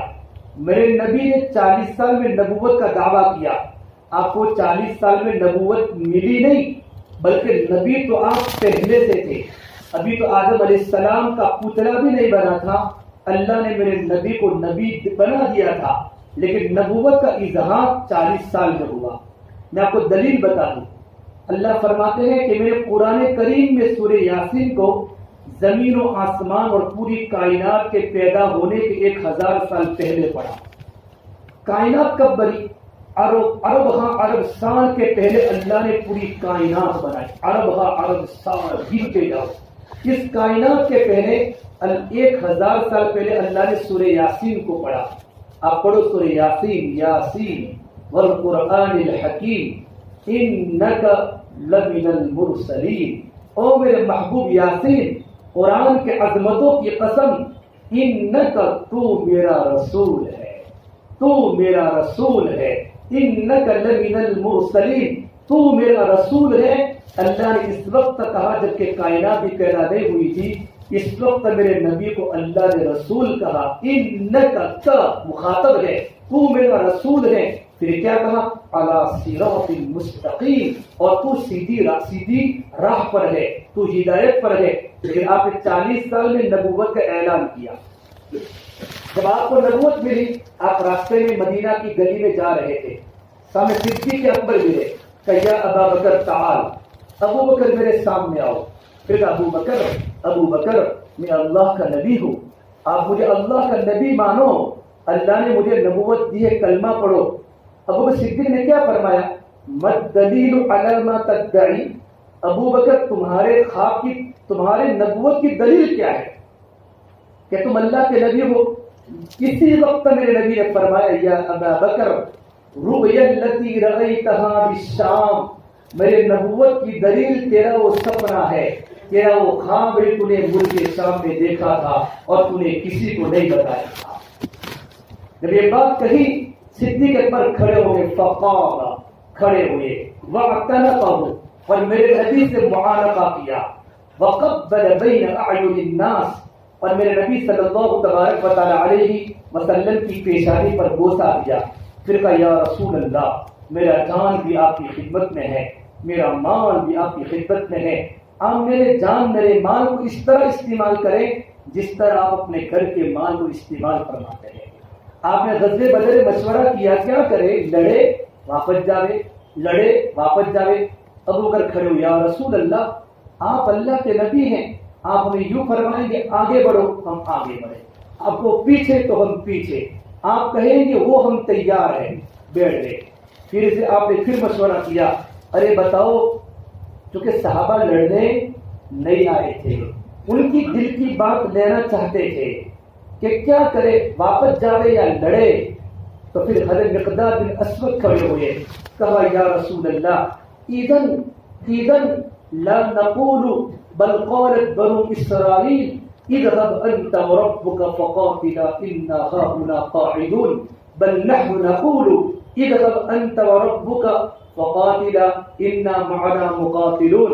ہم وہ بات نہیں کہیں گے جو بنی اسرائیل نے موسیٰ کو فرمائی تھی، تو اور تیرا رب لڑو، ہم تو یہاں بیٹھے ہیں، ہم وہ بات نہیں کہیں گے، بلکہ ہم تو وہ کہیں گے یا رسول اللہ، ہم آپ کے ساتھ تیار ہیں، ہماری جان آپ کی خدمت میں، ہمارا مال آپ کی خدمت میں۔ تب بھی آپ کو دل سے اطمینان نہیں ہوا۔ یہ کھڑے ہونے والے مہاجری تھے، مکے کے تھے، ابھی مدینے کا کوئی کھڑا نہیں ہوا تھا. اللہ سب کو مدینہ منورہ کی زیارت کرا دے. وہ مدینہ منورہ کی گلیاں کیا سعد بن معاذ چلے ہو, سعد بن وقاص چلے ہو, محمد عربی صلی اللہ تبارک و تعالی علیہ وسلم کے قدم مبارک چلے ہو. اللہ حجاج کو, معتمرین کو, عمرہ کرنے والے کو مدینہ کی ایک ایک گلی پتہ ہوئی کون سی گلی ہے یا کون سے صحابہ کا مکان تھا. مسجد قباء کے پاس کس کے مکان تھے؟ عبداللہ بن عوف کے, مالک بن سنان کے, عمر بن تمیمی کے, واقع سے لیثی کے اور عمر بن غسان کے. یہ تمام صحابہ کے مکان مسجد قباء کے پاس تھے. آج بھی وہاں مجھے پتا ہے, میں گیا ابھی 4-5 مہینے پہلے, ایک عرب نے پوری رہبری فرمائی, ایک ایک صحابی کا مکان بتایا, یہ ان کا مکان, یہ ان کا مکان, یہ ان کا مکان, یہ ان کا مکان. پھر وہاں چلتے بھی ڈر لگتا ہے. یہ تو میرے نبی کے مقدس صحابہ کے متبرک مکانات ہے. تو میرے بھائیو, انصار کھڑے ہوئے تو سعد بن معاذ سمجھ چکے کہ اللہ کے نبی کا اشارہ ہم مدینے کے انصار کی طرف ہے. تو آپ نے کہا یا رسول اللہ, ہماری وہی رائے ہے جو مکے والوں کی رائے تھی, لیکن ہمیں ایسا لگتا ہے کہ آپ مدینہ والوں سے پوچھنا چاہتے کہ ہاں. آپ نے کہا جی, آپ نے میری دل کی بات کہی. پھر سعد بن معاذ کھڑے ہوئے جو تقریر فرمائی, یا رسول اللہ, آپ کی بنیاد پر تو ہم مسلمان ہوئے, آپ کی بنیاد پر اللہ نے ہم کو ہدایت دی. یا رسول اللہ, اگر آپ یوں کہیں گے بلکہ غمات تک گھوڑے دوڑانے ہیں, ہم تیار ہیں. آپ یوں کہیں گے سمندروں میں چھلانگ لگانی ہے, ہم تیار ہیں. یا رسول اللہ, آپ ہمیں بار بار کیوں پوچھتے ہیں؟ سعد بن معاذ کی ترغیب پر میرے نبی کو جوش آ گیا. نبی کا چہرہ مارے خوشی کے چمک اٹھا اور آپ نے کہا چلو لڑو. پھر آپ نے جو اللہ سے دعا کی ہے نا, اللہ سے جو گلہ کیا ہے نا, یوں فرمایا اللہم انکا تہلک ہذہ العصابہ فلن تعبد. یا اللہ, اگر تو نے آج کی رات میں 313 کو ہلاک کر دیا, اس دھرتی پر تیری کوئی پوجا کرنے والا باقی نہیں رہے. اللہ نے بدر والوں کا کتنا بڑا مقام میرے نبی کی زبان پر ہے کہ اللہ کے سامنے یوں فرمایا, یا اللہ اگر تو نے 313 بدرین کو ہلاک کر دیا آج کی لڑائی میں, تو تیری اس زمین پر تیری پوجا کرنے والا کوئی نہیں ہوگا. میرے نبی نے دعا کی اور صحابہ بھی دعا کر رہے تھے. استغیثون ربکم, آپ 9واں پارہ پڑھو. صحابہ اپنے رب سے فریاد چاہ رہے تھے. اس کے بعد فاستجاب لکم, اللہ نے اسی وقت صحابہ کی دعا قبول فرمائی. اللہ بتانا چاہتا میں اب تمہارا بن چکا ہوں, تمہارا ایمان مضبوط ہو چکا ہے, اب میری مدد زمینوں پر آ جائے گی. جیسے تم دل میں کہہ ہی رہے تھے, اللہ نے فوراً قبول کیا. انی ممدکم بألف من الملائکۃ مردفین, اللہ نے 1000 فرشتے آسمان سے بھیجے. حضرت علی نے فرمایا یا رسول اللہ, اچانک ہوا کا طوفان آیا. آپ نے کہا دیکھو علی, ہوا کا طوفان کے بیچ میں دیکھو جبرائیل آ رہے ہیں, اور جبرائیل کے ساتھ 500 گھوڑے سوار ہے. اور جبرائیل کا گھوڑا دیکھو, یا خیزوم یا خیزوم یا خیزوم, شیطان جبرائیل کے گھوڑے کو دیکھ کر بھاگ رہا ہے. تھوڑی دور ہوئی, پھر ہوا کا طوفان اٹھا. علی نے کہا یا رسول اللہ, یہ مغرب کی طرف ہوا کا طوفان ہے. آپ نے کہا دیکھو میکائیل آ رہے ہیں, اور میکائیل 500 گھوڑے سوار کے ساتھ زمین پر آ رہے ہیں. 1000 فرشتے زمین پر آئے. اللہ تبارک و تعالی نے بھائی مدد بھیجی. اللہ نے 5 مدد بدر میں اتاری. ایک تو اللہ نے صحابہ کو نیند دے دی. اذ یغشیکم النعاس امنا, بے جنگ کی حالت میں نیند آوے, بولو نا, سب جاگتے ہو. نماز میں تو آوے, تراویح میں تو ماشاءاللہ آوے. 3 پارے تراویح پڑھنے کے بڑے شوقین احمد آبادی, لیکن ان کو جا کر پوچھو تم نے 3 پارے کیسے پڑھے ہیں, تم نے 3 پارے کیسے پڑھے ہیں. علماء نے لکھا ہے بیان میں نیند کا آنا غفلت کی نشانی ہے, نماز میں نیند کا آنا نفاق کی نشانی ہے, اور جنگ کی حالت میں نیند آنا مومن کی نشانی ہے. مومن کی نشانی کہیں ہوئے کہ شاخوں میں کچھ ہوا, عجیب ماحول بن جاتا ہے. ایک دم تھکا ہارا مسافر بھی جھانپ اٹھتا ہے, جوان لڑکا بھی جھانپ اٹھتا ہے. صحابہ پر اللہ نعمت اتارے کہ جنگ کی حالت میں سوتے تھے. اس کی نشانی کیا تھی؟ ان کی تلواریں ہاتھ سے گرتی تھی. اذ یغشیکم النعاس امنا. نمبر 2 وَيُنَزِّلُ عَلَيْكُم مِّنَ السَّمَاءِ مَاءً. اللہ نے آسمان سے بارش بھیج دی تاکہ زمین جم گئی اور صحابہ نے اپنے برتنوں کو پانی سے بھر لیے. نمبر 3 ان کے دل میں جو دن دگ بگ چلے یا جہاد کرے اللہ نے شیطان کے وساوس دلوں سے نکال دیا. نمبر 4 اللہ نے فرشتوں کو کہا تم لڑو. فرشتے کبھی لڑتے نہیں ہیں, فرشتے صرف روب گیروں پر ڈالتے ہیں. غزوہ بدر میں فرشتے لڑے ہیں. سألقي في قلوب الذين كفروا الرعب فاضربوا فوق الأعناق واضربوا منهم كل بنان. اللہ نے کہا تم لڑو, ان کی گردنیں کاٹو, ان کے ہاتھ کاٹو, میں تمہارے ساتھ ہوں, میں تمہارے ساتھ ہوں. غزوہ بدر میں فرشتوں نے جنگ کی ہے, 70 کو تو کاٹ دیا اور 70 کو تو قید کر دیا. اور میرے نبی کے چچا وہ عجیب جنگ ہوئی ہے.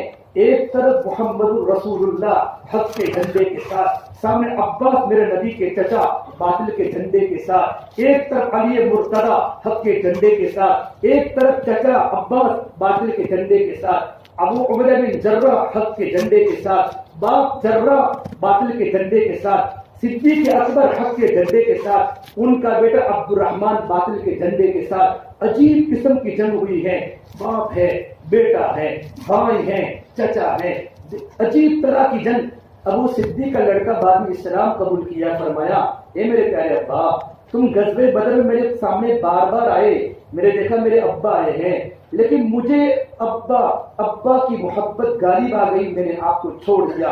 اسی وقت برجستہ کہا ابو بکر صدیق میرے بیٹے, ایک بار اگر تم میرے سامنے آ جاتا نا میں تیری گردن کو جدا کر دیتا. اس لیے یہ لڑائی محبت رسول کی تھی, یہ لڑائی اللہ کی تھی. یا باپ بیٹے کی محبتیں دیکھی نہیں جاتی, یا تو قربانیاں دیکھی جاتی ہیں, اندر کا ایمان کا پاور دیکھا جاتا ہے. جس طرح عمر بن خطاب رضی اللہ عنہ گھر میں تھے, مدینے کی مارکیٹ میں آئے اور کسی نے کہا عمر تمہارے بیٹے ابو الہیثم نے میرے ساتھ گناہ کا کام کیا ہے. میرے بیٹے ابو الہیثم نے, عمر نے, میرے بیٹے نے کہ ہاں. وہ گھر پر بھاگے. عمر مدینے کی گلی میں دوڑتے دوڑتے اپنے گھر پر پہنچے. ان کا لڑکا ابو الہیثم اپنی ماں کے ساتھ کھانا کھا رہا تھا. یہاں سے گریبان سے پکڑا اور مدینہ منورہ کی چوک میں لا کر پوچھا عورت سے یہ تھا کہ ہاں یہ تھا. عمر نے فرمایا میرا بیٹا شادی شدہ نہیں ہے. کوڑے مارنا شروع کیا. 80 کوڑے مارتے مارتے بیٹا اللہ کا پیارا ہو گیا. باپ بیٹے کو کوڑے مار رہا ہے اور 100 کوڑے مارنے کی حد تھی. انتقال ہونے کے بعد پھر اگر عمر نے 20 کوڑے قبر پر مارے, پھر اللہ کے سامنے رو کر کہا اللہ میں نے تیرے حدود میں اپنے بیٹے کی محبت کو بھی نہیں دیکھا, میں نے تیرے حدود میں ہمارے شریعت کے پاس میں میں نے اپنے بیٹے کی محبت کو نہیں دیکھا, تیری محبت کو دیکھا ہے اور تیرے قانون کو دیکھا ہے. وہ صحابہ کی بائیو جماعت تھی. جب جنگ ہوئی ابو صدیق نے فرمایا میرے بیٹے اگر تو بھی ایک بار میرے سامنے ہوتا نا تو میری تیری گردن کو جدا کر دیتا. اللہ نے بدر میں مسلمانوں کو فتح نصیب فرمائی. میرے نبی کے چچا عباس بن عبد المطلب اتنے اونچے تھے کہ جب بیٹھتے گھوڑے پر تو ان کے دونوں پیر زمین پر آ جاتے تھے. اتنے اونچے نبی کے چچا. میرے نبی کے ساتھ بہت ہمدردی تھی. عباس بن عبد المطلب کی بعد میں اسلام قبول کیا ہے. لیکن دیکھو میرے نبی کا معجزہ, جب اللہ کے نبی کے سامنے کھڑے ہوتے تھے تو اللہ کے نبی اونچے دکھتے تھے, عباس نیچے دکھتے تھے. جب میرے نبی کے مقابل میں ہوتے تھے کھڑے ہوتے تھے کبھی بھتیجے اور چچا تو اللہ کے نبی اونچے دکھتے تھے, عباس نیچے دکھتے تھے. آواز اتنی طاقت والی تھی, حدیث پاک میں لکھا ہے جس کا خلاصہ ہے بغیر مائک کے 10 کلومیٹر تک آواز جاتی تھی. اتنی خطرناک عباس کی آواز تھی.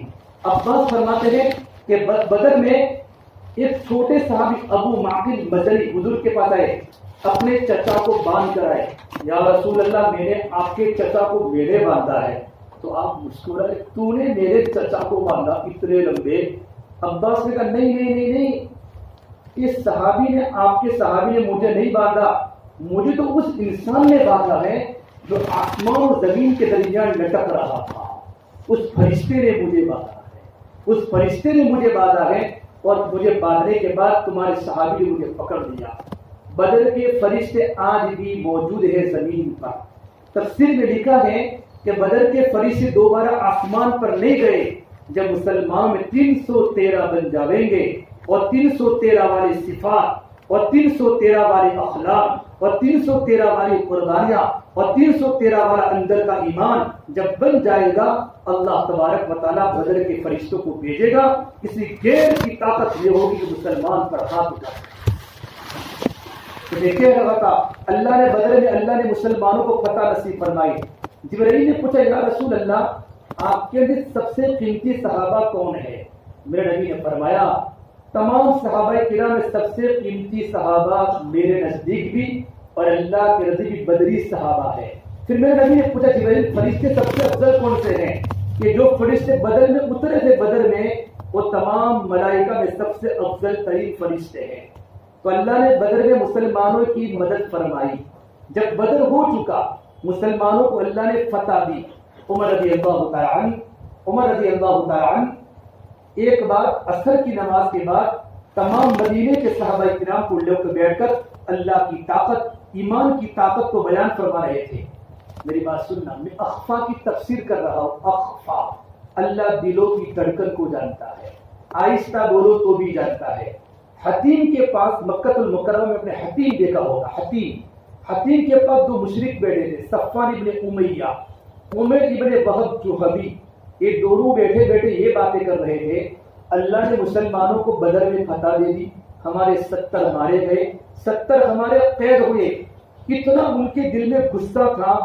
اگر مجھے موقع مل جائے، صفوان نے کہا تمہیں نعوذ باللہ محمد رسول اللہ کی نسل کو ختم کر دو. عمر ابن وہب جوہبی نے کہا یار عیالوں کا عیالی، مجھے تو میرے بال بچوں کا ٹینشن ہے، اگر مجھے میرے بال بچے نہ ہوتے نا میں کب سے کام کر لیتا. صفوان ابن امیہ نے عمر ابن وہب جوہبی کی بات کو پکڑ کر یوں کہا ارے کیا گھبراتا ہے، عیالوں کا عیالی، عیالوں کا عیالی، تیرے بچے میرے بچے ہیں، تیرا خاندان میرا خاندان ہے، اگر تیرا کچھ ہو گیا تیرے بال بچوں کی ذمہ داری میری ہے. کہ اچھا. اب عمر ابن وہب جوہبی نے تلوار کو تیز کرنا شروع کیا ظہر میں. اب اس کا لڑکا میرے نبی کے پاس احد میں فیل ہوا تھا، بدر میں فیل ہوا تھا، اس کے پاس جانے کا بہانہ تھا. یہ مکہ سے پورا پلاننگ کر کے نکلا اپنے اونٹنی پر، اور صفوان بن امیہ مکہ میں شور مچانے لگا اے مکہ والوں خوش ہو جاؤ، عنقریب خوشخبری کا میسج تم کو ملنے والا ہے، خوشخبری کا پیغام. نبی کی قتل کا منصوبہ کیا خطرناک منصوبہ ہے. اللہ جس کو بچا اس کو کون چھوڑ سکتا ہے. وہ وہاں سے روانہ ہوا، مدینہ پہنچا. اور عمر رضی اللہ تعالیٰ مدینہ منورہ میں مسجد نبوی کے صحن میں مدینے کے انصار صحابہ کرام کے پاس بیٹھ کر اللہ کی طاقت کو سمجھا رہے تھے، اللہ کی قدرت کو سمجھا رہے تھے کہ اللہ نے مسلمانوں کی مدد فرمائی. اچانک نظر پڑی کہ عمیر آیا ہے. عمیر ابن وہب جوہبی مکے سے آیا ہے. اس نے مسجد نبی کے آگے اپنی اونٹنی کی نکیل اونٹنی کو باندھا. حضرت عمر نے فرمایا مکہ کے شیطانوں میں ایک شیطان آیا ہے. عمر کا جملہ ہے مکہ کے شیطانوں میں ایک شیطان آیا ہے. اور مدینے کے انصار کو کہا اس سے تم سنبھلیو. اللہ نے حضرت عمر کو عجیب فراست دی تھی، عجیب فراست. آدمی کی چال کو دیکھ کر معلوم کرتے آدمی کس نیت سے آیا ہے. کہا نبی کی حفاظت کریو. حضرت عمر کے خطاب باہر نکلے اور اس کا کان پکڑا. اس کا عمر کا کان کس طرح پکڑا؟ یہاں سے یہاں یوں پکڑا، یوں ہو گیا پورا. اور حضور کی خدمت میں یا رسول اللہ عمر میں ہم جوہبی آیا ہے، آپ نے عمر دا اس کو چھوڑ دو. پھر آپ نے پوچھا عمر کیسے آنا ہوا؟ عمر کیسے آنا ہوا؟ اے محمد صلی اللہ علیہ وسلم میرا بیٹا تمہاری قید میں ہے، آپ تو بڑے آدمی ہے، کریم آدمی ہے، میں اپنے بیٹے کو چھڑانے آیا ہوں آپ کے پاس سے. آپ نے کہا عمر بولو کیوں آئے ہو، کیوں آئے ہو؟ پھر عمر نے کہا اے محمد صلی اللہ علیہ وسلم میرا بیٹا تو آپ کی قید میں ہے، تو میں تو اپنے بیٹے کو آپ کے پاس چھڑانے آیا ہوں. تیسری مرتبہ آپ نے اپنے سر مبارک کو نیچا کر کے پھر کہا عمر کیوں آئے ہو؟ پھر حتیم کے پاس تم صفوان بن امیہ کے پاس بیٹھے بیٹھے کیا باتیں کر رہے تھے؟ تم نے یوں کہا تھا نا کہ اگر مجھے میرے بال بچوں کے خطرے کا اندیشہ نہ ہوتا تو میں نعوذ باللہ محمد رسول اللہ کی گردن کو اتارتا. تو نے کہا تھا نا یا رسول اللہ آپ کو یہ بات کس نے کہی؟ یہ بات تو میں اور صفوان بن امیہ کے سوا کوئی نہیں جانتا تھا۔ میرے نبی نے کہا مجھے اللہ نے جبرائیل کے ذریعے کہی۔ اسی وقت کہا لا الہ الا اللہ محمد رسول اللہ، کہ میں گواہی دیتا ہوں کہ آپ اللہ کے سوا کوئی معبود نہیں ہے، اور محمد صلی اللہ تبارک و تعالی علیہ وسلم اللہ کے سچے رسول ہیں۔ یا رسول اللہ میرا دل آپ کی محبت میں بھر چکا ہے۔ اگر عمر نے کہا عمیر کھڑے ہو جاؤ، اور عمیر کو معانقہ کیا، عمیر کو بوسہ دیا، کہ فرمایا عمیر تو جب مکہ سے آیا تھا نا تو سب سے بدترین انسان میرے نزدیک تھا، آج جب تو نے اسلام قبول کیا تو مجھے اپنے بھائیوں سے بھی زیادہ پیارا ہو گیا، تو مجھے اپنے بھائیوں سے بھی زیادہ پیارا ہو گیا۔ اور اخفا، اللہ دل کی باتوں کو بھی آسمانوں پر جانتا ہے۔ میرا اللہ اتنی بڑی طاقت والا ہے، دل کی دھڑکنیں کی، زبان سے ہم نے کس کے خلاف بات کی، ہم نے کسی کے خلاف کیا پلاننگ کیے، بھائی کے خلاف پلاننگ، ابا کے خلاف پلاننگ، ہم جو بھی کرتے ہیں بھائیو اللہ جانتا ہے، اور اللہ اس کا نتیجہ لاتا ہے، اللہ اس کا نتیجہ لاتا ہے۔ یہ مت سمجھنا ہم نے کسی کے خلاف کچھ بولا ہے حالات نہیں آئیں، ہم پر حالات آئیں گے۔ اللہ تعالیٰ بڑی طاقت والا، اسی اللہ تعالیٰ کو پروردگار ماننا، اسی اللہ تعالیٰ کو اپنی صفات کے ساتھ ماننا، یہ ہمارے اندر کا ایمان ہے، یہ اللہ تبارک و تعالیٰ کی طاقت ہے۔ تو میں کہہ رہا تھا رمضان مبارک کا جو مہینہ ہے، رمضان مبارک کا جو مہینہ ہے، اللہ نے اس امت کو جو دیا، اس امت کو یہ اللہ تبارک و تعالیٰ کی طرف سے خصوصی پیکیج ہے۔ یہ رمضان کا مہینہ اللہ تعالیٰ نے جب رمضان کا روزہ فرض کیا اس امت پر، تو اللہ نے آہستہ آہستہ فرض کیا، لیکن قرآن آہستہ آہستہ نازل ہوا۔ شراب مکہ کی لوگوں کی گھٹی میں پڑی ہوئی ہے، اللہ نے یوں نہیں کہا شراب حرام ہے، بلکہ یوں کہا شراب پینا اچھا نہیں ہے۔ پھر کیا کہا آہستہ پیو لیکن نماز کی حالت میں مت پیو، آہستہ۔ پھر کہا اے ایمان والو، ہاں ایمان والو شراب حرام ہے، انما الخمر والمیسر والانصاب والازلام رجس من عمل الشیطان فاجتنبوه لعلکم تفلحون۔ ایمان والو شراب، جوا، سٹا، یہ سب کے سب بڑی بیماریاں ہیں، اللہ کی نگاہ میں سے بچو تاکہ تم کامیاب ہو جاؤ۔ یوں کر کے رمضان بھی اللہ نے آہستہ آہستہ امت پر اتارا ہے۔ اگر ایک وقت رمضان ہوتا تو کوئی چھپا باڑ میں روزہ نہ رکھتا۔ ماشاءاللہ تو سب لوگ روزہ رکھ رہے، اب رمضان کے روزے کی اللہ نے اتارا، لیکن اللہ نے کتنا آسان، جس کو روزہ رکھنے کی طاقت ہو وہ رمضان کا روزہ رکھے، جس کو طاقت نہ ہو ایک مسکین کو کھانا کھلا دے۔ اس امت میں حکم تھا وَعَلَى الَّذِينَ يُطِيقُونَهُ فِدْيَةٌ طَعَامُ مِسْكِينٍ۔ اگر رمضان کے روزہ رکھنے کی طاقت ہو تو بھائی روزہ رکھو، اگر رمضان کے روزہ رکھنے کی طاقت نہ ہو تو مسکین کو کھانا کھلا دو۔ اگر یہ حکم آج ہوتا تو کوئی روزہ ہوتا؟ بولو بھائی، نہیں ہوتے۔ کیوں؟ ہاں اس زمانے میں لوگوں کے پاس ایک روپیہ بھی نہیں تھا کہ کسی مسکین کو کھانا کھلا سکے۔ میرے بھائیوں، کسی غریب سے پوچھو کہ غریبی میں سسکنے کا مزہ کیا ہے، کسی بھوکے سے پوچھو کہ سوکھی روٹی کا مقام کیا ہے، اور کسی پیاسے سے پوچھو کہ پانی کے گھاٹ کا مقام کیا ہے، اور کسی سونے والے سے پوچھو کہ ٹوٹی کھانٹ کی قیمت کیا ہے۔ احمد آباد کی سول ہاسپٹل میں جا کر بیماروں کو پوچھو کہ تندرستی کی چند گھڑیوں کی قدر کیا ہے۔ یہ حکم تھا جس کو رمضان کے روزہ رکھنے کی طاقت ہو روزہ رکھے، روزہ رکھنے کی طاقت نہ ہو تو فدیہ دے۔ اب کیا کرتے تھے؟ مالدار لوگ فدیہ دیتے تھے مسکین کو کھانا، اور غریب لوگ روزہ رکھتے تھے۔ اب اللہ نے دیکھا اب کچھ لوگ روزہ رکھنے کے عادی بن گئے ہیں، پھر اللہ نے ڈائریکٹ رمضان کا حکم اتارا فمن شہید منکم الشہر فلیصم، کہ جو بھی رمضان کا مہینہ پاوے اس پر روزہ رکھنا فرض ہے، چاہے جوان ہو، چاہے بوڑھا ہو، چاہے مرد ہو، چاہے عورت ہو، لیکن بیمار کی مسافر کی قید الگ کر دی۔ اس حکم کے نازل ہونے کے بعد تمام امت پر رمضان کا روزہ فرض تھا، لیکن سحری اس امت پر نہیں تھی، بلکہ اس امت میں 2 دن 24 گھنٹے کے روزے رہے ہیں۔ آپ میری بات سنیو، مدینہ منورہ کے ایک صحابی قیس بن سرمہ رضی اللہ تعالی عنہ، مدینے کے غریب مزدور صحابی، مدینہ منورہ کے کھیت میں گئے، گرمی کا موسم، ریگستان کا علاقہ مدینہ کا، کھیت میں جانے کے بعد ہل کو جوتا، بیج بویا اور گھر پر واپس آئے. واپس آنے کے بعد بالکل بھوکے اور پیاسے، پسینے سے شرابور اور بدن کا روبا سوکھا، گلا خشک، زبان خشک، مرنے کے قریب ہو گئے. اپنے گھر جا کر بیوی کو یوں کہا، بیگم صاحبہ جلدی سے پانی لاؤ اور جلدی سے میری افطاری کا سامان مہیا کرو، میری جان نکلنے کے قریب ہے.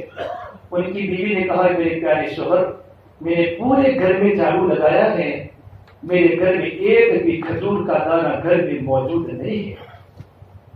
میرے بھائیوں کے صحابہ کرام کی گھروں کی افطاریاں تھی.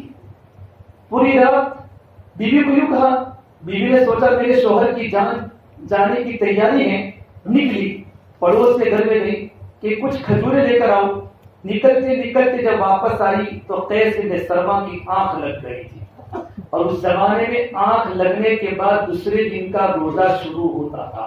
اس امت میں تم نے افطاری کی افطاری پر جو لیا گئی، اب دوسرے دن کا روزہ شروع، کھانا بند، پینا بند، اب دوسرے دن کا روزہ شروع ہوا. جب بیوی 2 کھجور کو لے کر آئی، افطاری کا وقت ہو چکا تھا.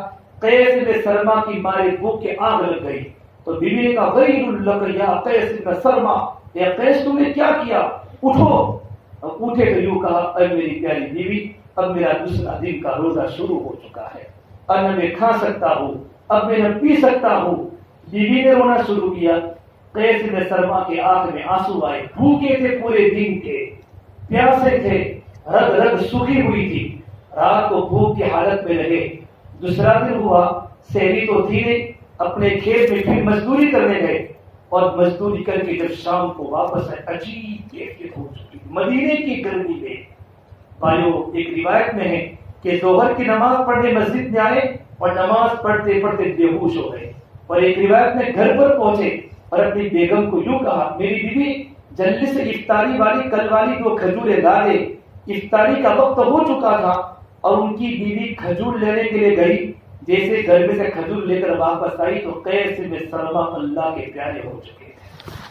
ان کی موت ہو چکی تھی. جب وہ اللہ کے ان کی بیوی نے اٹھایا، اے میرے پیارے شوہر، کو دیکھا ان کی جان چلی جا چکی ہے. 2 دن کا سخت پیاس اور 2 دن کی سخت بھوک. اللہ کے نبی صلی اللہ تبارک و تعالی علیہ وسلم کو پتا چلا کہ میرے صحابی مارے بھوک کے مر گئے، اللہ کے پیارے ہو گئے. آپ کو اپنی امت سے بڑی محبت تھی. آپ نے کہا، اے اللہ، یہ تو میرے صحابی تھے جنہوں نے بھوک کو برداشت کیا اور پیاس کو برداشت کیا اور تیرے پیارے ہو گئے. اے اللہ، میری ایک امت آنے والی ہے، اگر یہ حکم باقی رہا یہ حکم تو یہ رمضان کے روزے کو نہیں رکھے گی. اللہ، یوں کر کے میرے نبی نے جو روئے ہیں نا اور جو اللہ سے گلہ کیا ہے نا، یہ قرآن نبی کی آہیں آسمان کو لگی، قرآن کی آیت بن کے زمین پر اتری اور ایک آیت نازل ہوئی، کلوا واشربوا حتى يتبين لكم الخيط الأبيض من الخيط الأسود من الفجر ثم أتموا الصيام إلى الليل ولا تباشروهن وأنتم عاكفون في المساجد تلك حدود الله فلا تقربوها كذلك يبين الله آياته للناس لعلهم يتقون. کہ کھاتے رہو پیتے رہو. کیا حکم آیا؟ بولو نا امداد والو، اچھا لگتا ہے بولو نا، کیونکہ یہاں یہ چلتا ہے اس لیے کہتا ہوں، یہاں یہ چل رہا ہے. ہاں، کوئی گاڑی تم کو چائے کے بغیر نہیں ملے گی. گلی گلی میں جاؤ کلوا واشربوا، بازار میں جاؤ کلوا واشربوا، گھر میں جاؤ کلوا واشربوا، ہر جگہ جاؤ کلوا واشربوا. یہ قرآن کی صرف یہاں کے نازل ہوئی ہے. ارے بھائی، لوگ گھروں میں جا کے سو چکے ہیں. کلوا واشربوا، کھاؤ پیو، کب تک؟ حتی یتبین لکم الخیط الابیض من الخیط الاسود من الفجر ثم اتموا الصیام الی اللیل. کھاتے رہو پیتے رہو جب تک سفید دھاگا کالے دھاگے میں تبدیل نہ ہو جائے، نہیں جب تک صبح صادق نہ ہو جائے تب تک کھاتے پیتے رہو. یہ حکم آیا. پوری رات کھانے کی اجازت، پوری رات. شاید اس کی تفسیر آپ لوگوں نے سن لی ہے، اس پر بہت عمل ہو رہا ہے الحمدللہ، کہ کھاتے رہو پیتے رہو. کب تک؟ صبح صادق تک. صبح صادق تک کھانے والی امت صرف احمد آباد میں ہی ہے.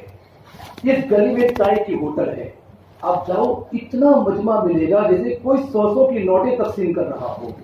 کلوا واشربوا حتى يتبين لكم الخيط الابيض من الخيط الاسود من الفجر. جب تک صبح کالا دھاگا سفید دھاگے میں بدل نہ جائے. یہ ترجمہ ہوا نا. ایک صحابی عدی ابن حاتم اس کا مطلب نہ سمجھ سکے, اپنے گھر پر گئے اور 2 دھاگے لیے. کتنے؟ 2 دھاگے لیے اور اپنے تکیے کے نیچے رکھ دیے اور کھاتے رہے پیتے رہے. دیکھا میرا کالا دھاگا جب تک سفید نہیں ہو جائے گا تب تک کھانے پینے کی چھٹی ہے. یہاں تک کہ فجر کی اذان ہو گئی, سورج نکل چکا, کھاتے پیتے. میرا دھاگا تو سفید نہیں ہوتا تو دھاگے کو لے کر دوڑے حضور کی خدمت میں. آپ مسجد نبوی میں تھے, بڑے بڑے کبار صحابہ مدینے کے حضور کے پاس تھے کہ یا رسول اللہ میرا دھاگا تو سفید ہی نہیں ہوتا, کالا کا کالا ہے. آپ اتنے ہنسے کہ آپ کے اندر کی 2 داڑھیں ہنستے ہنستے باہر آئی اور آپ نے عمر ابن عاص کے ہاتھ پر تالی ماری. اتنے ہنسے اللہ کے نبی. کہا بھائی ابھی تم نے تو آسمان کے دونوں کناروں کو اپنے تکیے کے نیچے رکھ دیا. اس سے مراد صبح صادق مراد ہے کہ کالے دھاگے سے مراد صبح کالی, سفید دھاگے سے مراد صبح صادق میں. جب تک کالا اندھیرا ختم نہ ہو جائے اور صبح کی روشنی ہو جائے تب تک کھانے پینے کی چھٹی ہے. ایک اور واقعہ پیش آیا. ایک صحابی حضور کی خدمت عشاء کے بعد بہت دیر تک بیٹھے رہے. مسئلہ معلوم ہے نا پہلے کیا تھا کہ سونے کے بعد دوسرے دن کا روزہ شروع ہوتا تھا. وہ صحابی گھر پر آئے, دیکھا بیوی سو چکی تھی تو برداشت نہ کر سکے اور بیوی سے ہم بستری کر گئے. روزہ ٹوٹ گیا کیونکہ بیوی کا تو روزہ شروع ہو چکا تھا. فجر کے بعد آئے حضور کی خدمت میں, یا رسول اللہ میں نے روزے کی حالت میں اپنی بیوی سے ہم بستری کر لی. آپ نے کہا اچھا بھائی تم نے روزہ توڑ دیا ہے تو ایک کام کرو. اس کا کیا کام ہے؟ ایک غلام کو آزاد کر لو. ایک غلام کو آزاد کرو, یہ روزے کا کفارہ. کہ یا رسول اللہ میں کہاں سے غلام آزاد کروں, میرے پاس تو کچھ بھی نہیں ہے. آپ نے کہا اچھا ایک کام کرو پھر تم 2 مہینے کے لگاتار روزے رکھو. شہرین متتابعین, یہ روزہ توڑنے کا کفارہ ہے. 2 مہینے کے لگاتار روزے رکھو. کہ یا رسول اللہ ایک روزے میں ایسا ہو چکا ہے تو 2 مہینے کے لگاتار روزے رکھوں گا تو کیا ہوگا؟ پھر آپ کا تیسرا آپشن ہے کہ کیا کہ مدینہ منورہ کے 60 مسکینوں کو کھانا کھلانا. فَإِطْعَامُ 60 مسکینہ. کہ اللہ میں خود غریب ہوں, میں کہاں سے 60 مسکینوں کو کھانا کھلاؤں؟ ایک بات ماننے تیار. آپ نے کہا بیٹھو. تھوڑی دیر بعد ایک صحابی مدینے کے عمرو بن انصاری کھجور کا تھیلا بھر کے, یا رسول اللہ ایک کھجور کا تھیلا آپ کو ہدیہ ہے. آپ نے کہا بھائی وہ روزہ توڑنے والا کہاں ہے کہ یہاں بیٹھا ہو, کھڑے ہو جاؤ, لو ایک کھجور کا تھیلا لے لو اور مدینہ منورہ کے 60 مسکینوں کے گھر تلاش کرو, 60 مسکینوں کے, اور ان کو جا کر کھجوریں بانٹ دو. کہ یا رسول اللہ مدینے میں سب سے بڑا مسکین تو میں ہوں, سب سے بڑا مسکین تو میں ہوں. پھر میرے نبی اتنے ہنسے ہیں اور صحابہ کرام بھی ہنستے اپنے سر کو یوں کر کے گود میں ڈالنے لگے. آپ نے کہا بھائی جا, تیرا کفارہ تیرے اکیلے پر, لیکن یہ صرف تیرے لیے ہے, آگے یہ مسئلہ کسی اور کے لیے نہیں چلتا. میرے بھائیو یہ 2 واقعے پر اللہ نے قرآن کریم کے حکم کو بدلا ہے اور اللہ نے رمضان کا روزہ رکھا ہے. وقت ہو چکا ہے بات کرنے کا. آج بھائی 29ویں رات ہے, کل لیلۃ الجائزہ ہے. عمر صاحب پالن پوری فرماتے تھے زندگی گزارو رمضان کی طرح تاکہ تمہاری موت آوے عید کے چاند کی طرح. زندگی گزارو رمضان کی طرح. رمضان میں کیسا ماحول ہے, چاروں طرف بہار ہی بہار ہے, چاروں طرف گلستہ ہی گلستہ ہے, چاروں طرف پھول کی خوشبو ہے, چاروں طرف مسجدوں میں قول اللہ کی صدائے بلند ہے, گھر میں عورتوں کی چیخ و پکار ہے, قرآن کی تلاوت میں عجیب فضا ہے, اللہ کے برکات انوارات ہیں, شیاطین سمندروں میں ہیں, اللہ کی رحمتیں متوجہ ہیں. پہلے آسمان پر میرا اللہ, عرش پہلے آسمان پر اللہ کے بندوں سے قریب ہے. زندگی گزارو رمضان کی طرح. رمضان میں ہم نے جیسا ماحول بنایا ہے رمضان کے علاوہ 11 مہینوں میں بناؤ. پھر فرمایا تاکہ تمہاری موت آوے عید کے چاند کی طرح. عید کے چاند پر کل کیا ہوگا آپ دیکھ لیجیے. عید کے چاند پر گھر گھر میں خوشی ہوتی ہے. کیوں ہوتی ہے؟ رمضان کے روزے رکھنے کی خوشی ہوتی ہے. جن لوگوں نے رمضان کا روزہ نہیں رکھا ان کے چہروں پر خوشی نہیں ہوتی, ان کے دلوں کو خوشی نہیں ہوتی. جس دل میں رمضان ہوتا ہے اس دل کو خوشی ملتی ہے. ہمیں قرآن کی تلاوت سنی ہے, اللہ کا کلام راتوں کو کھڑا کر کے سنا ہے.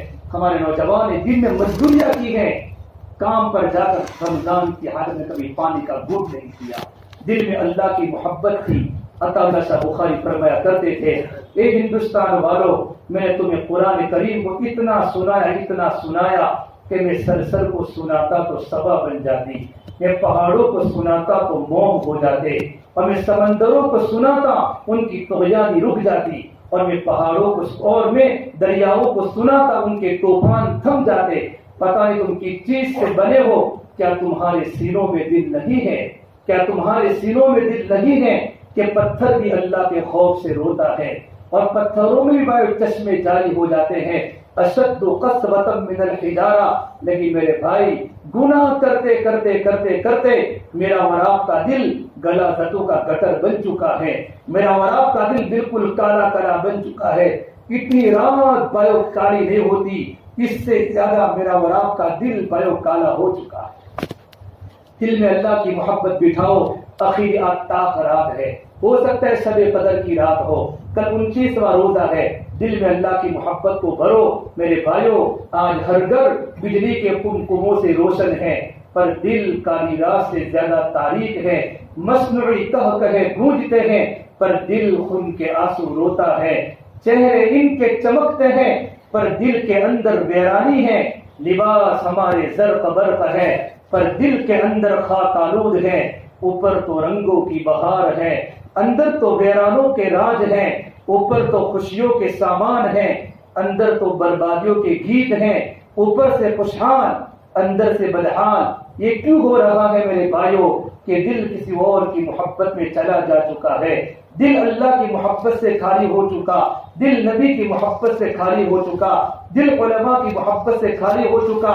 میرے بھائیوں, ہمارے پورے شہر میں چراغ جل رہا ہے, بجلی کے کمکموں کی روشنی ہے, سڑکیں روشن ہیں, گھر ہمارے روشن ہیں, لیکن میرا اور آپ کا دل بگڑے ہوئے زمانہ گزر چکا ہے. آج کی رات بھائیوں اللہ سے مانگو, اللہ سے مانگو, اللہ سے توبہ کرو. اللہ بڑا غفور رحیم ہے, اللہ بندے کی توبہ کو قبول کرتا ہے. ابھی میں کنتھاریا خانقاہ میں گیا تھا ہمارے حضرت کے پاس, ایک ساتھی اس قرآن کریم کی تلاوت کرتے کرتے خانقاہ میں کھڑے ہو گئے, اور کھڑے ہو کر سب لوگوں کو کچھ بتا رہے ہیں. میں جب کیا ہوا کہ مولانا قرآن کریم کی آیت پڑھتا اس آیت پر پہنچا, نبی عبادی انی انا الغفور الرحیم. اللہ فرماتا نبی جی میرے بندوں کو بتا دو میں بڑا مغفرت کرنے والا رب ہوں, میں بڑا رحم کرنے والا رب ہوں. تو میں لوگوں کو بتا رہا ہوں کہ اللہ سے مانگو, اللہ سے مانگو, اللہ بڑا مغفرت کرنے والا رب ہے.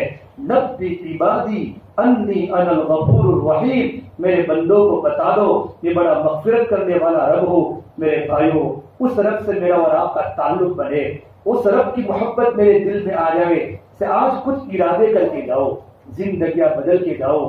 یہ ہمارے چھپاہار میں کتنے جوان جا رہے ہیں, کوئی 25 سال کا, 39 سال کا, 52 سال کا, چھوٹی چھوٹی بیماریوں میں کیا ہوا کہ قبرستان کے حوالے ہو. میرے بھائیوں, اٹھتی جوانیاں مت دیکھو, اٹھتے جنازے دیکھو, شادی کی بارات مت دیکھو, موت کے ماتم دیکھو. ہم سب کو مرنا ہے اور ہم سب کو قبر میں جانا ہے, ہم سب کو اللہ کے سامنے کھڑا ہونا ہے. بڑی دنیا تو دھوکے باز ہے, یہاں کے سوکھ تھوڑے ہیں, یہاں کے دکھ زیادہ ہیں, یہاں کی مسکراہٹیں تھوڑی ہیں, یہاں کی چیخیں زیادہ ہیں, یہاں کا ہنسنا تھوڑا ہے, یہاں کا رونا زیادہ ہے, یہاں کی آبادیاں کم ہیں, یہاں کے بایو اندھیرے زیادہ ہیں. یہ دنیا دھوکے باز ہے. اس لیے تو اللہ کے نبی صلی اللہ تبارک و تعالی علیہ وسلم نے میرے نبی کو ابو ذر غفاری کو فرمایا, ابو ذر کشتی مضبوط بنا لو, دریا بڑا گہرا ہے. ابو ذر کمر کو ہلکی رکھو, پل صراط بڑا کٹھن ہے. ابو ذر توشہ ساتھ لے لو, یہ راتوں کا قیام یہ ہمارے عمل کا توشہ ہے, رمضان کا روزہ ہمارے عمل کا توشہ ہے, اعتکاف ہمارے عمل کا توشہ ہے. ابو ذر توشہ ساتھ لے لو منزل بڑی دور ہے، اور ابو ذر عمل کو خالص رکھ لو، پرکھنے والا بڑا ہوشیار اللہ ہے، ہمیں پرکھے گا، ہمیں پرکھے گا اندر سے بھی باہر سے بھی، آنکھوں کی روشنی بھی اندر کی روشنی بھی۔ اللہ اگر ہمارے اندر کی گندگیاں امت کے سامنے اگر اللہ پھینکے نا، ہمارے پاس کوئی بیٹھنے کے لیے تیار نہ ہوئے۔ آپ آئے توبہ کر کے جاؤ، اللہ بڑا توبہ کو پسند کرنے والا ہے۔ پورا مجمع دل سے توبہ کر لے۔ دیکھو توبہ میں نہ عمر کی قید ہے نہ عدد کی قید ہے، 70 مرتبہ گناہ کر کے توڑو، اللہ سنتا ہے۔ دنیا والے ارے باپ بیٹے کو مارتا ہے، بیٹا ایسا آئندہ مت کرنا، اللہ نے کبھی ایسا نہیں کہا، میرے بندے آئندہ ایسا مت کرنا، نہیں نہیں، اللہ نہیں کہتا۔ نہ عدد کی قید ہے نہ عمر کی قید ہے، جوان ہو بوڑھے ہو، اللہ تو یوں کہتے میرے بندے اگر تیرے گناہ کرتے کرتے آسمان کے کناروں تک پہنچ جائے، اس کے گناہ کتنے ہوتے ہیں؟ یا ابن آدم لو بلغت ذنوبک عنان السماء، گناہ کرتے کرتے تیرے گناہ آسمان کے کناروں تک پہنچ جاوے، دین کی بات سننے کے بعد تیرا دل مچل کے تو توبہ کرے، ثم استغفرتنی غفرت لک ولا ابالی، اگر تو توبہ کرے میں تیرے سارے گناہوں کو اس طرح معاف کر دوں گا کہ کرام کاتبین کو بھی تیرے گناہ کا پتہ نہیں چلے گا، اس کی مجھے کوئی پرواہ نہیں۔ ایک پورا مجمع جتنا بیٹھا ہے، کتنا بڑا مجمع ہے میرے بھائیو، آج آخری رات ہے، کتنا بڑا مجمع، آج ارادہ کر کے جاؤ، آج دل سے توبہ کر کے جاؤ کہ رمضان کے بعد کبھی ہم نماز نہیں چھوڑیں گے، ہم کبھی نماز نہیں چھوڑیں گے، ماں باپ کی خدمت کریں گے، رشتے داروں سے اچھا برتاؤ کریں گے، اہل علم کی علماء کی قدر کریں گے اور محبت سے زندگی گزاریں گے، ہم کسی کو دکھ نہیں پہنچائیں گے، کسی کو دکھ نہیں پہنچائیں گے۔ عید کے دن شیطان کے بھائی مت بن جائیو، پکچروں کی ٹوکی میں مت جائیو، فلموں سے دوستی مت کیجیو، اللہ وہ بڑا طاقت والا ہے جو حالات جب دیتا ہے، حالات اللہ جب حالات کرتا ہے حالات، تو گھروں میں چیخوں کی آوازیں آتی ہیں، عزتیں نیلام ہو جاتی ہیں، پورے پورے گھر کے کاروبار اجڑ جاتے ہیں۔ ایک بات کہوں، علامہ اقبال فرماتے تھے کتنے نادان ہیں جو ترقی پر کرتے ہیں غرور، ہم نے چڑھتے ہوئے سورج کو بھی ڈھلتے دیکھا ہے۔ کتنے بے وقوف ہیں، اللہ نے مان دیا، اللہ نے عہدہ دیا، اللہ نے اقتدار دیا، باتیں بدل جاتی ہیں، زبان کے بول بدل جاتے ہیں، دین کی محنت سمجھ میں نہیں آتی، نماز سمجھ میں نہیں آتی۔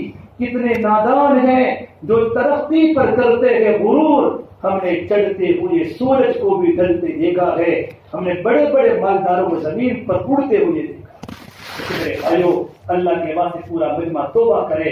اکثر نوجوانوں کا مجمع ہے، اکثر نوجوانوں کا مجمع ہے، اور ہمارا مجمع الحمدللہ ہر سال بڑھتا بھی رہتا ہے۔ جتنی جن کی بات آپ نے سنی اس مسجد میں، شاید کسی مسجد میں لوگوں نے سنی ہو، کتنے علماء آئے، کتنے اللہ والے آئے، کتنے صلحاء آئے، الحمدللہ۔ دن میں کاروبار کرتے آپ پوری پوری رات جاگتے ہیں، اللہ کو آپ کی ادا پسند نہیں آئے گی؟ میرے بندے دن میں کام کرے، گرمی کے موسم میں پوری پوری رات بیٹھے رہے، قیام کرے، دین کی باتیں سنے، گھر جا کر کسی کو باہر آنے کی تمنا نہیں ہوتی۔ یہ وہ مبارک مجمع ہے جس کی اللہ آج کو باقبول کرنے والا ہے، اللہ ان کے دکھڑے ختم کرنے والا ہے، اللہ ان کی پریشانی کو دور کرنے والا ہے۔ اس سے میرے بھائی وقت ہو چکا ہے، میں اور آپ اب توبہ کریں میرے بھائیوں۔ اب اس طریقے پر بات سنتے ہیں کہ مجھے بات ختم کرنے کا جی نہیں چاہتا، لیکن بھائی انفرادی عمل کا وقت دو، تاکہ تہجد کا وقت قریب آ رہا ہے۔ آپ کچھ نمازیں پڑھ لو، کچھ رکعتیں پڑھ لو، کچھ صدقہ خیرات کر لو، کچھ آج اللہ کو منا لو، بالکل قریب ہے اللہ۔ دیکھو وَإِذَا سَأَلَكَ عِبَادِي عَنِّي فَإِنِّي قَرِيبٌ أُجِيبُ دَعْوَةَ الدَّاعِ إِذَا دَعَانِ، میرے بندے میں تیرے بالکل قریب ہوں، میں تو یوں باہیں کھول کے بیٹھا ہوں، تو آ جا، آج تیری گودے بھرنے والا ہوں، آج تیری جولیاں بھرنے والا ہوں۔ ٹھیک ہے انشاءاللہ میں توبہ کرتے ہیں، دل میں سب کے سب میں توبہ کر لو کہ انشاءاللہ آئندہ ہم کوئی گناہ نہیں کریں گے۔ اللہ تعالیٰ ہم تمام کو ان تمام باتوں پر اللہ پاک عمل کرنے کی توفیق عطا فرمائے۔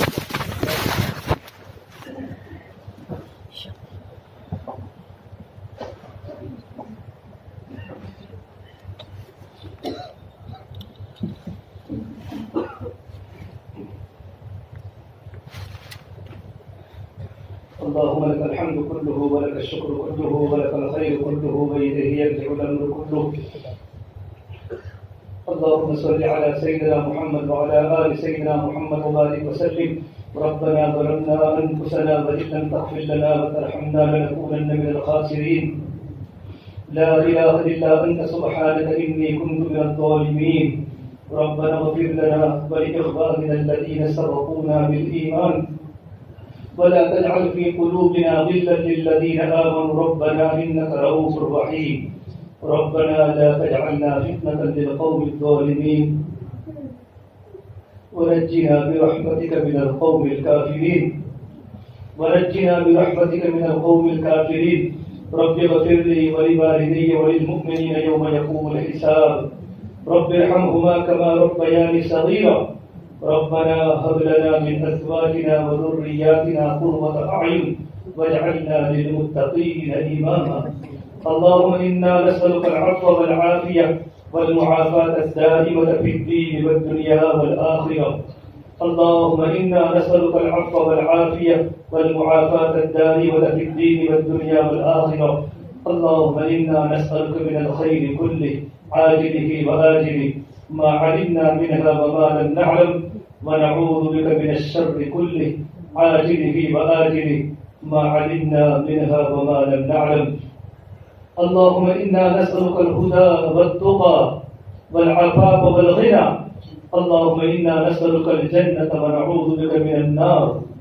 اللهم إنا نعوذ بك من زوال نعمتك وتحول عافيتك وفجاءة نقمتك وجميع سخطك.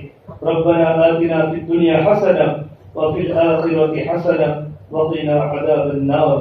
یا اللہ ہمارے گناہوں کو معاف فرما. یا اللہ ہم گنہگار ہیں.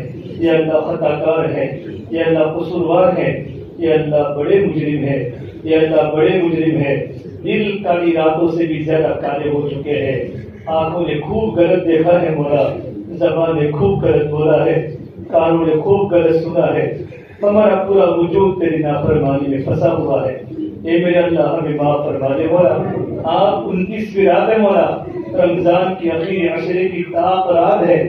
اتنا خوبصورت منظر کبھی دوبارہ دیکھنے ملے نہ ملے. اتنا بڑا مجمع تیرے سامنے اپنے ہاتھوں کو پھیلا کے بیٹھا ہے.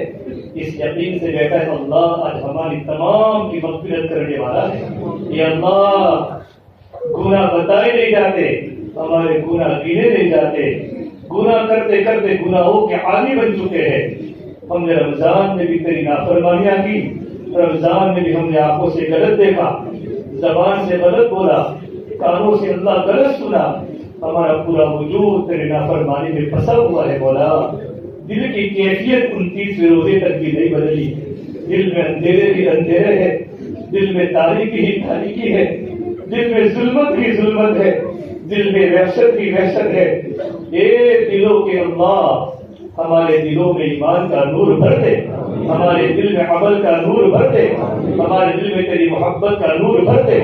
کہ اللہ ہمیں معاف فرما دے. ہمیں معاف فرما دے مولا. ہمیں معاف فرما دے مولا. ہم نے تیرے سامنے توبہ کی ہے مولا. گناہوں کا اقرار کر کے تیرے سامنے جوڑی پھیلائی ہے مولا. جب کوئی سائل اتنا بڑا مجمع جب کسی سخی کے گھر پر چلا جائے, سخی مولا اپنے گھر کو کھول دیتا ہے. اے سخیوں کے سخی ہم نے تیری رحمت کی داستانیں بہت سنی ہے. ہم نے تیری مغفرت کی داستانیں بہت سنی ہے. تو نے بڑے بڑے مجرموں کو معاف کیا, تو نے بڑے بڑے پاپیوں کو ہمیں معاف فرما دے مولا. ہمیں معاف فرما دے مولا. ہمیں معاف فرما دے مولا. ہمارے قلب میں اجالا کر دے. ہمارے دل میں روشنی کر دے. ہمارے دل میں ایمان کا نور بھر دے. ہمیں معاف فرما دے مولا. ہمارے دل کی تاریکی ختم فرما. ہمارے دل کی سیاہی دور فرما. ہمارے دل کی وحشت کو ختم فرما. یہ اللہ اگر تو نے ہمیں آج معاف نہیں کیا تو ہم کس طرح گھر پر جائیں گے مولا. راتوں کی نیند قربان کر یہ مجمع آیا ہے مولا. دین میں اپنے مزدوری کرنے گئے, اپنے کاروبار پر گئے, اپنی فیکٹریوں پہ گئے, پوری پوری رات تیرے سامنے جاگتے ہیں, محبت سے تیری عظمت کی باتیں سنتے ہیں, ایمان کے گن گاتے ہیں, ایمان کی باتیں سنتے ہیں مولا. یہ مجمع کو تو کیسے محروم کر سکتا ہے مولا. یا اللہ ہمیں محروم نہ فرما. ہمیں محروم نہ فرما مولا. ہمیں محروم نہ فرما مولا. ہمیں محروم نہ فرما مولا. ورنہ اگر محروم ہو گئے تو ہمارا کہیں ٹھکانہ نہیں ہوگا، ہم در در کی ٹھوکریں کھانے والے بن جائیں گے۔ اللہ ہمیں معاف فرما دے، ہمیں معاف فرما دے، ہمیں معاف فرما دے۔ یا اللہ تو ہمارا بن جا، تو ہمیں اپنا بنا دے، یا اللہ تو ہمیں اپنا بنا دے، زندگی ہماری عزت پر لا دے۔ یا اللہ ذلت سے، اسباب ذلت سے ہماری حفاظت فرما دے۔ یا اللہ ذلت والے اعمال کرنے سے بچا دے، ہماری رات کی تنہائیاں پاک فرما دے، رات کی خلوت پاک فرما دے۔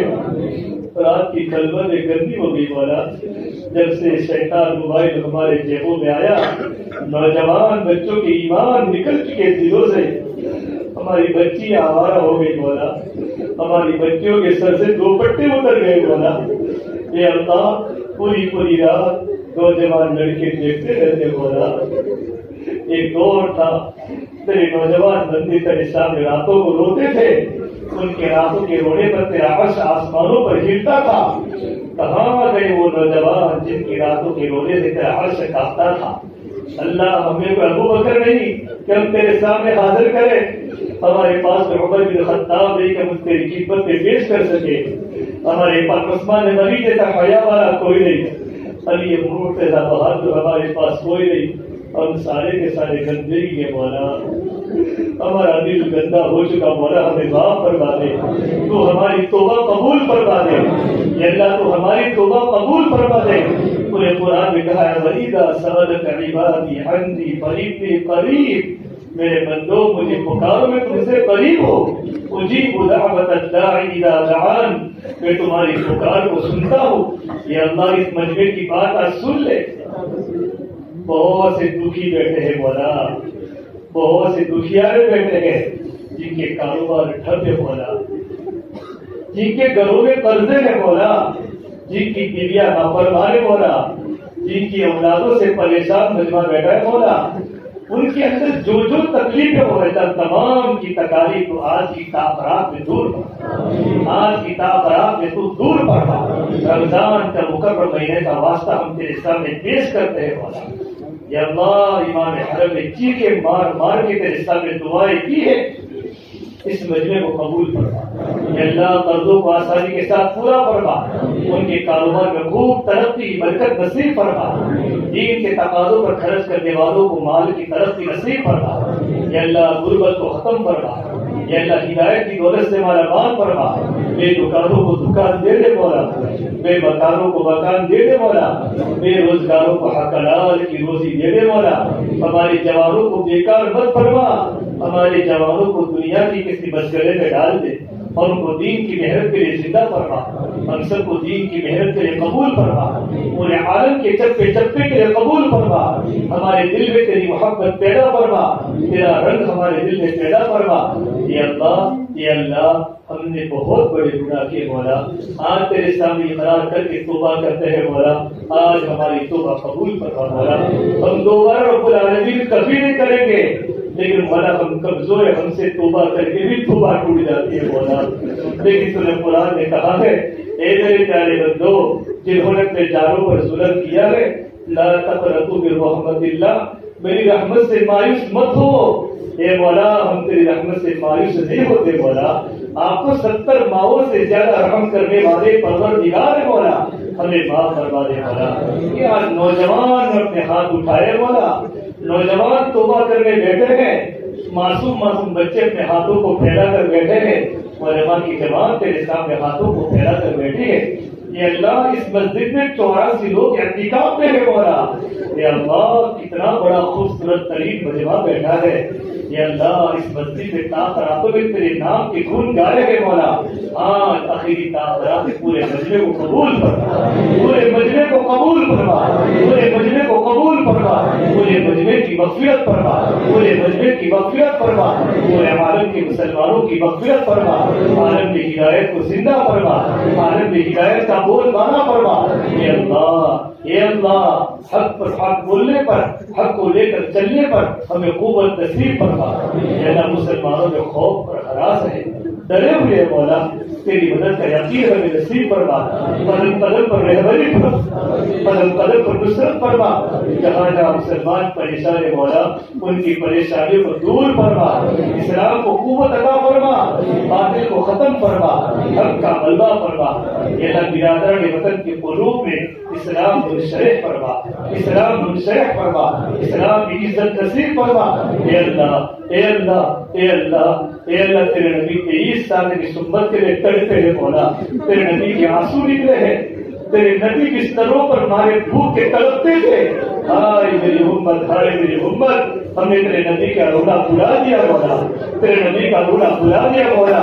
اے اللہ ہماری طرف سے پوری امت کی طرف سے تیرے پیارے پیغمبر کو بہترین بدلہ نصیب فرما، بہترین بدلہ نصیب فرما، ہم سب کو بڑا دعا فرما۔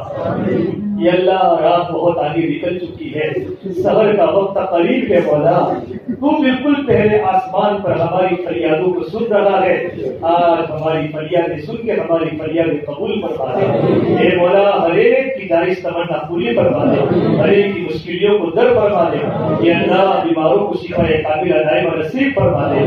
بڑے لوگ بیمار ہیں مولا، کوئی کڈنی کا مریض، کوئی کینسر کا مریض، کوئی گردے کا مریض، یہ اللہ کوئی بلڈ کا کینسر، عجیب عجیب لا علاج بیماریاں دنیا میں ہے مولا، اے شفاؤں کے خزانے والے تو آسمان سے شفاؤں کو نازل فرما دے مولا، شفاؤں کو نازل فرما دے مولا، اے اللہ امت کے غریبوں پر رحم فرما، امت کے غریبوں پر رحم فرما، اے اللہ حق کا بول بالا فرما، اے اللہ جو بلا وجہ جیل کے در مبتلا کے مولا خیر ہے ان کی رہائی کے اسباب مہیا فرما، اے اللہ عید آ رہی ہے، ارے کے گھر میں بچے چپل لا رہے، نئے کپڑے لا رہے ہیں، وہ معصوم بچے اپنی امی کو پوچھتے ابو کب آئیں گے، ہمارے ابو کب لگائیں گے؟ ان عورتوں نے اپنی جوانی دیواروں کے ساتھ گزار دی، بچوں کے سر پر ہاتھ پھیرنے والا کوئی نہیں ہے مولا، یہ اللہ وہ گئی گھر میں کیا حالت ہوگی مولا، یہ اللہ ان کے رہائی کے اسباب مہیا فرما، رہائی کے اسباب مہیا فرما، مسلمانوں میں آپس میں جو اتحاد نصیب فرما، ہم سب کو امت مل کر امت بن کے کام کرنے کی توفیق پر حمل فرما، ہم تیرے بندے ہیں مولا، تیرے نبی کے امتی ہیں، امتی بن کے زندگی گزارنے والا بنا دے، یہ اللہ ہم خالی نصیب فرما، ہم دردی نصیب فرما، شہر کا جذبہ پیدا فرما، جوان لوگ قبروں کے حوالے ہو رہے، موت کسی کو پوچھتی نہیں ہے، رات کو سونے والا صبح میں اٹھتا نہیں ہے، صبح کاروبار پر جانے والا رات کو گھر پر واپس نہیں آتا، کتنے بچے یتیم ہو گئے، کتنی بچیاں یتیم ہو گئی، کتنی جوان عورتیں جوانی میں بیوہ ہو گئی، یہ اللہ اچانک کی موت سے ہماری حفاظت فرما، بغیر وصیت کی موت سے ہماری حفاظت فرما، گر کر مرنے سے ڈوب کر مرنے سے ہماری حفاظت فرما، یہ اللہ تیرے پیارے نبی صلی اللہ تبارک و تعالی علیہ وسلم نے تیرے نیک بندے انبیاء نے جتنی خیر کی دعائیں مانگی ہے، ہم بھی تیرے سامنے خیر کا سوال کرتے ہیں، خیر مقدر فرما، اللہ جن شرور سے پناہ مانگی ہے ہم بھی تیرے سامنے پناہ مانگتے ہیں، یا اللہ ہمیں پناہ نصیب فرما، اللہ ہمیں شب قدر نصیب فرما، ہمیں شب قدر نصیب فرما، شب قدر کی نعمت ہمیں محروم نہ فرما، ہمیں محروم نہ فرما، یا اللہ جتنے معتکفین ہیں سب کو تو قبول فرما، پوری دنیا میں جہاں اعتکاف ہو رہا ہے ہر ایک کے اعتکاف کو قبول فرما کر ان سب کے حق میں رمضان کی خیر و برکت نصیب فرما، ہماری دعاؤں اپنے فضل و کرم سے پیارے حبیب محمد مصطفیٰ صلی اللہ تبارک و تعالی علیہ وسلم ہم سب گنہگاروں کی دعاؤں کو قبول فرما۔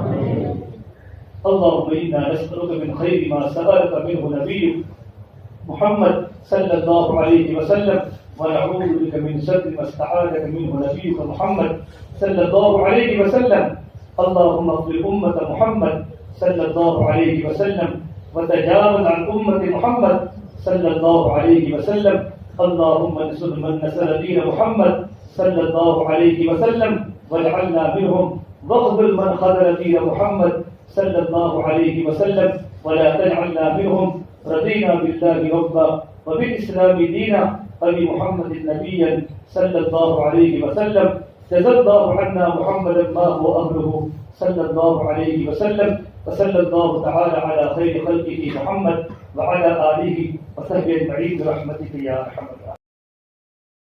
الحمد لله رب العالمين